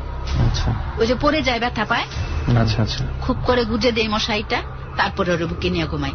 ওই কখনো আমার বুক থেকে সরে যায় এই ঘটনা ঘটে আমি বুঝতে পারি না। ঘুম থেকে জেগে এটা শুনতে পাই যে কখনো কাঁদতেছে, কখনো ব্যথা পায়, পইড়া আছে নিচে। এখনো কি চলছে? হ্যাঁ, এখনো চলছে। এটার কোনো প্রতিকার এখনো? না, প্রতিকার পাই না। চেষ্টা করেনি এটা কি? হ্যাঁ, খুব চেষ্টা করছি। কোন ডাক্তার দেখিয়েছেন বা কিছু? ডাক্তার দেখিয়েছে, ওরা কিছু বলে যে ছোট বাচ্চা এরকম, এখন আমরা বুঝতে পারতেছি না। আচ্ছা, তো অন্যভাবে ট্রাই করেছেন? প্রকৃত ধরনের কিছু দেখাইছি, এই গাজীপুরে, তারপরে টঙ্গীতে, মসজিদের কোন হুজুর বাদ দিই নেই, এই উত্তরা, আরো অনেক অনেক জায়গায়। বললো যে হাওয়া লাগছে, এই পানি পড়া দেয়, তাবিজ দেয়, ঠিক হয়ে যাবে, কিন্তু আজও ঠিক হইল না। আমি ওরে নিয়ে ভীষণ পেরেশানিতে আছি। তারপরে আপনাদের এই যে এটা আমি শুনি, আপনাদের এপিসোডটা শুনি জ্বরের, তো এই বৃহস্পতিবারে 30 তারিখের ঘটনা। আমার বড় মেয়ের খালার বাসায় থাকে, ওর একটা ছবি আমার ঘরে রাখা। ওই ছবিটা এই যে 30 তারিখে, তো ওর তো 8-এ পরীক্ষা দিবে, তো 8-এ পরীক্ষা দিবে। আমি ওর সাথে যোগাযোগ করি না, দেখা যাবে মন খারাপ হবে, মা দূরে, এই জন্য হয়তো ঠিক মতো পড়বে না, এই জন্য যোগাযোগ করি না, ওই ছবিটাই দেখি। তো ছবিটা দেখি আপনাদের এটা শেষ হয়েছে প্রায় 2টার দিকে, 1:45টার দিকে। তা আমি শুইতে যাব, আমার ঘরটা পুরো অন্ধকার, আর সামনের ঘরে লাইট জ্বলতেছে, যেমন চতুর্দিকে আলো, এরকম একটা আলো হয়ে আছে, আর ওই ঘরটা অন্ধকার। হঠাৎ দেখি মানে আমার মেয়ের ছবির দিকে চোখ পড়ছে, কান্নার শব্দ। শুইতে যাব এই মুহূর্তে একটা কান্নার শব্দ, মানে একটা ছোট বাচ্চা কাঁদতেছে। তো ওইখানে তো কান্নার এমন কাউরে আমি দেখি না, এত রাত্রে কে কাঁদবে। তো ছবিটার দিকে আমার চোখ পড়লো, পড়ার পর দেখি চোখের 2 সাইড দিয়ে পানি পড়তেছে। ছবিটা থেকে? হ্যাঁ, ছবিটা থেকে আমার মেয়েটাই কাঁদতেছে। তো আমি কি করলাম, এমন ভাবে ভয় পাইছি যে আমার সারা শরীর লোমগুলা দাঁড়ায় গেছে। আমার ছোট বাচ্চা আমার কাছে শোয়া, ছবির থেকে পানি পড়তেছে আবার সে ওয়ার্ড্রপের উপরে কাঠের মধ্যে, মানে পানি পড়ার টুপ টুপ একটা শব্দ হয় যে, চোখের পানিটা সেম ওরকম শব্দ হইতেছে। 3 বার শুনছি আমি এটা। শোনার পর আমি এখন যায়া যে লাইট জ্বালাবো এই সাহসটা পাইতেছি না। বাচ্চাটা আমার কাঁদতেছে, তখন আমার খুব কান্না পাইছে, বিশ্বাস করেন আমি বলতে পারবো না। লাইট জ্বালানোর পরেও দেখছি চোখ থেকে পানি পড়তেছে। এরপরে কি আর আপনি ফোনে কথা বলেছেন বা কিছু যোগাযোগ করেছেন? না, এখনো যোগাযোগ করিনি। আচ্ছা, আসলে এটার মানে আমি কোনো ব্যাখ্যায় যেতে চাই না। আসলে আসলে এটার কোনো ব্যাখ্যা নাই। ব্যাখ্যায় আমরা লজিকও খুঁজতে চাই না, যেখানে আবেগ বলি আর অদ্ভুত বলি, যেটাই বলি আমরা এটাতে। মানুষ তো মানুষই, আসলে অদ্ভুত হোক, অলৌকিক হোক, আর যাই হোক, আবেগ তো থাকবেই। রাইট, আমরা ডিসকাশনে নাই গেলাম। তবে একটা বিষয়, যেটা আপনার ছোট মেয়ের ঘটনাটা বলেছেন, আমরা জানি না মানে কিভাবে কি হবে, তবে অতটুকু আমরা দোয়া করি যেন খুব দ্রুত যেন সুস্থ হয়ে চলে যায়। অনেক ধন্যবাদ বেবি আপা আমাদের সঙ্গে এসছেন। যেটা কথা দিয়েছিলাম আমরা, বেবি আপার স্টোরি শোনার পরে কিন্তু এখানকার ঘটনাটা বলতে হবে যে কেন আমরা বেছে নিলাম এটা। অবশ্যই আমাদের শ্রোতারা নিশ্চয়ই জানতে চায় যে আমরা কেন আজকে লাশ ঘরে আসলেও এই লাশ ঘরটাতে স্পেসিফিক্যালি কেন। এবং সবার মনে একটা প্রশ্ন যেটা প্রবল ভাবে আছে, এবং সবাই আমাদেরকে সন্দেহের দৃষ্টিতে দেখছেন যে কেন আমরা কোথায় আছি, কোন হাসপাতালে আছি, কেন বলছি না। আমরা এমনিতেই অন্যান্য স্পটে যে যাচ্ছি সেটাই বলছি না আপনাদেরকে। কেন বলছি না, ইতিমধ্যে আমরা অনেকবার বলেছি। তো আর আজকে ঢাকা শহরের মতো একটা রিনাউন্ড হাসপাতালের পরিচয়টা প্রকাশ করব, সেটা তো আমাদের পক্ষে সম্ভব না, কারণ আমরা অনেক দূরে দূরে অনেক জায়গায় যেখানে আর আমাদের এখানে অনুমতি পেতে কিছু আমাদের রুলস মানতে হচ্ছে এবং কিছু রুলস ভাঙতে হচ্ছে। বাট দ্য ফ্যাক্ট ইজ, আমি যেটা বলতে চাই শ্রোতা বন্ধুদের, যে আমরা এর মধ্যে আমরা যে জায়গাগুলোতে গিয়েছি, যেগুলো জায়গায় আমরা স্পেসিফিক ঠিকানা দিয়েছি, সেসব জায়গায় অতি উৎসাহী কিছু লোক কোনো কারণ ছাড়াই যাওয়ার চেষ্টা করেছে, অনেক রকম ঝামেলাও হয়েছে। তো আমরা চাই না, বিশেষ করে সেখানকার যে মানুষরা আছে তারা অনেক ঝামেলার সম্মুখীন হয়েছে, যেটার জন্য আমরা চাচ্ছি না আর কেউ এই ধরনের ঝামেলার মধ্যে পড়ুক। এক্স্যাক্টলি, তাই বলে যে আমরা নেক্সট টাইম কখনো স্পটের কথা বলবো না তা নয়, বাট এটা যেহেতু ঢাকা শহরের ভেতরেই এবং একটা হাসপাতালের রেপুটেশন অনেক বড় ব্যাপার, তাই আমরা এটাকে টোটালি গোপন রাখার চিন্তা ভাবনাটা নিয়েছি। এবং আমরা বলেছিলাম যে শুরুতে কিন্তু আমরা বলেছিলাম যে আমরা কি আসলে ঘটনাটা কি ছিল, রাইট, কি শুনেছিলাম, সেটা একটু ঘটনাটা এবার শুরু করি। ওয়েল দোস্ত, আমি যেভাবে ঘটনাটা শুনেছি, I have talked with some people, আর সবচেয়ে বেশি আমি যার সাথে কথা বলে শকড হয়েছি, হি ইজ এ ডোম। এই হাসপাতালেই সে কাজ করে। সে মানে আমাকে বলেছে, তখন যতক্ষণ পর্যন্ত বলেছে ততক্ষণ পর্যন্ত সে জানতো না যে আমি ডট টিমের একজন। তো সে আমাকে যেটা বলে যে অনেক ঘটনাই ঘটেছে টুকটাক। আসলে আমরা এই ফাঁকে একটু বলে দিই, আমরা এই ডোমকে আমরা অ্যাপ্রোচ করেছিলাম যে কথা বলার জন্য, রেকর্ড করার জন্য, কিন্তু সে সেটাতে রাজি হয়নি। সেও তার প্রফেশন এবং বিভিন্ন কিছু যেটা আমরা বুঝতে পারিনি যে কেন সে রাজি হয়নি। আমরা যথেষ্ট চেষ্টা করেছি, কিছুটা ধরতে পেরেছি। উনি রাজি হননি ভয়ে। যথেষ্ট বয়স্ক মানুষ এবং বোঝাই যাচ্ছে যথেষ্ট পরিমাণ কি বলবো কুসংস্কার তার মধ্যে আছে, এবং এই ধরনের কোনো কিছু সে প্রকাশ করতেই ভয় পায় যে সেই জিনিসটা হয়তো তাকে আবার অ্যাটাক করতে পারে বা কিছু। ওয়েল, যে ঘটনাটা ঘটেছে তার সাথে, সেটা হচ্ছে তার কথা মতে কোনো এক সময় আজকে থেকে প্রায় 1-1.5 বছর আগে একটা অপঘাতে মৃত্যু হওয়া একটা লাশ এখানে এসে পৌঁছায়, যার কোনো ঠিকানা পাওয়া যাচ্ছিল না যে অ্যাকচুয়ালি লাশটা কার। প্রায় 3-4 দিন পরে অনেক দূর থেকে, ঢাকার অনেক বাইরে থেকে, টাঙ্গাইল বা এরকম কোনো জায়গা থেকে, টাঙ্গাইল বা টঙ্গী আমি ঠিক ভুলে গেছি, তো সেখান থেকে একজন আসে লাশটা দাবি করতে। লাশটা দাবি করার পরে তারা মোটামুটি পরিচয় দেয়, উনি লাশটা বহন করতে সাহায্য করে। ওয়ান অফ দ্যাম ওয়াজ হিম। কয়েকজন মিলে তো লাশটা নিয়ে যায়, কয়েকজন মিলে নিয়েছিল, সে ছিল তার মধ্যে একজন, এবং দুর্ভাগ্যক্রমে মাথার দিকটা তাকে ধরতে হয় এবং সে লাশটাকে দেখে, এবং লাশটাকে দেখে সে প্রথমেই অবাক হয়। হ্যাঁ, লাশটাকে সে চেহারা স্পষ্টভাবে দেখেছে আর কি, স্পষ্টভাবে দেখে, এবং সবচেয়ে অবাক ব্যাপার, লাশটার চোখ ছিল খোলা, যেটা কিনা থাকার কথা না। এতদিন পরে 1.5-2 দিন থাকার পরে প্রিজার্ভে, এটা হওয়ার কথা না। যাই হোক, তো সে চোখটা বন্ধ করে দেয়। এখানে ঘটনাটা বেসিক্যালি এই লাশগুলো অপঘাতে যে মৃত্যুগুলো থাকে, এগুলোর পোস্টমর্টেম করা কিংবা হচ্ছে যেগুলো অ্যাক্সিডেন্ট ঘটে, এমনিতে একটু বিকৃত অবস্থায় থাকে লাশগুলো, তো বুঝতেই পাচ্ছেন স্বাভাবিক ছিল না। রাইট, এবং দুর্ভাগ্যজনক বা সৌভাগ্যজনক ভাবে আমি বা সুমন সেই লাশটা নিজের চোখে দেখিনি বলে বলতে পারছি না কতটুকু বিকৃত ছিল। কিন্তু ব্যাপারটা হচ্ছে সেখানেই ঘটনাটা থেমে থাকেনি। এতটুকুতে একটা ডোম কখনো ভয় পায় না, যার কাজই হচ্ছে লাশ আনাগোনা করা। মজার ব্যাপার হচ্ছে বা ভয়ঙ্কর ব্যাপার হচ্ছে, পরের দিন আরেকটা লাশ যখন ডেলিভারি নিতে আসে আরেকটা ফ্যামিলি, ওই একই, অর্থাৎ এই লাশ ঘর থেকে ওই একই ডোমের ডিউটি তখন ছিল। আবার যখন সে জমা দিতে যায়, সে দেখে সেই একই লাশ এবং চোখ খোলা।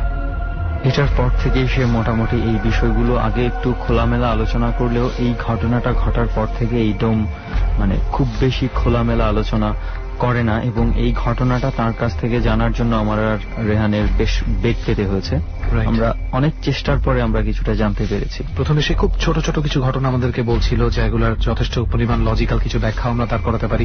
ফর এক্সাম্পল, লাশ পড়ে থাকতে দেখেছে সে কয়েকবার, যে খুব সুন্দরভাবে টেবিলে রাখা ছিল পোস্টমর্টেমের আগে, হঠাৎ করে পরে দেখা গেছে যে লাশটা পড়ে আছে। হ্যাঁ, তবে এতটুকু আমরা কথা দিচ্ছি আপনাদেরকে, এই ডোমকে হয়তো আমরা হাজির করতে পারিনি, তবে আমরা চেষ্টা ছাড়িনি, হাল ছাড়িনি। কোনো না কোনো একদিন অবশ্যই কোনো এক ডোমকে, হয়তোবা এই ডোমকে আপনাদের সামনে হাজির করার চেষ্টা করব। রাইট, এবং আরেকটা কথা আমার মনে হয় বলে রাখা উচিত, যে ইন্টার্ন ডাক্তার আমাদেরকে বলেছে কিছু ঘটনা এই মর্গ সম্বন্ধেই, তার নামও আমরা প্রকাশ করতে পারছি না, কারণ as far as we know and everybody knows যে একটা ডাক্তারের সবকিছু ডিপেন্ড করে তার রেপুটেশনের উপরে, এবং সেটা রেপুটেশন নষ্ট করার আসলে সে হচ্ছে কোনো প্রশাসনিক যদি ঝামেলা হয় সেই বিষয়ে সে আসলে ঝুঁকি নিতে, হয়তোবা এটা ঝামেলা হওয়ার কিছু ছিল না, কিন্তু সে নিজে থেকে আসলে ঝুঁকি নিতে চায়নি। তারপরেও আমাদের দেশ তোকে বুঝতে হবে, আমরা আসলে কেউ যদি নিজে থেকে কমফোর্ট না হয় তাহলে আমরা সেখানে জোর করার কোনো প্রশ্নই ওঠে না। So that was all about this morgue অথবা লাশ ঘর, যাই বলি না কেন। আর লাশ ঘরে মনে হয় লাশ ছাড়া অন্য কোনো জীবিত কিছুর এতক্ষণ আর থাকা ঠিক না। রাইট, সো সেই অনুযায়ী আজকে দ্রুত আমরা ত্যাগ করি। হ্যাঁ, সত্যি কথা বলতে যতই ভোরের দিকে আমরা আগাচ্ছি ততই মনে হচ্ছে যেন এমন কোনো পার্সোনাল চলে আসতে পারে যারা আমাদেরকে এখানে থাকার অনুমতি দেবে না। সো লেটস মুভ, চল। মানে ভয়।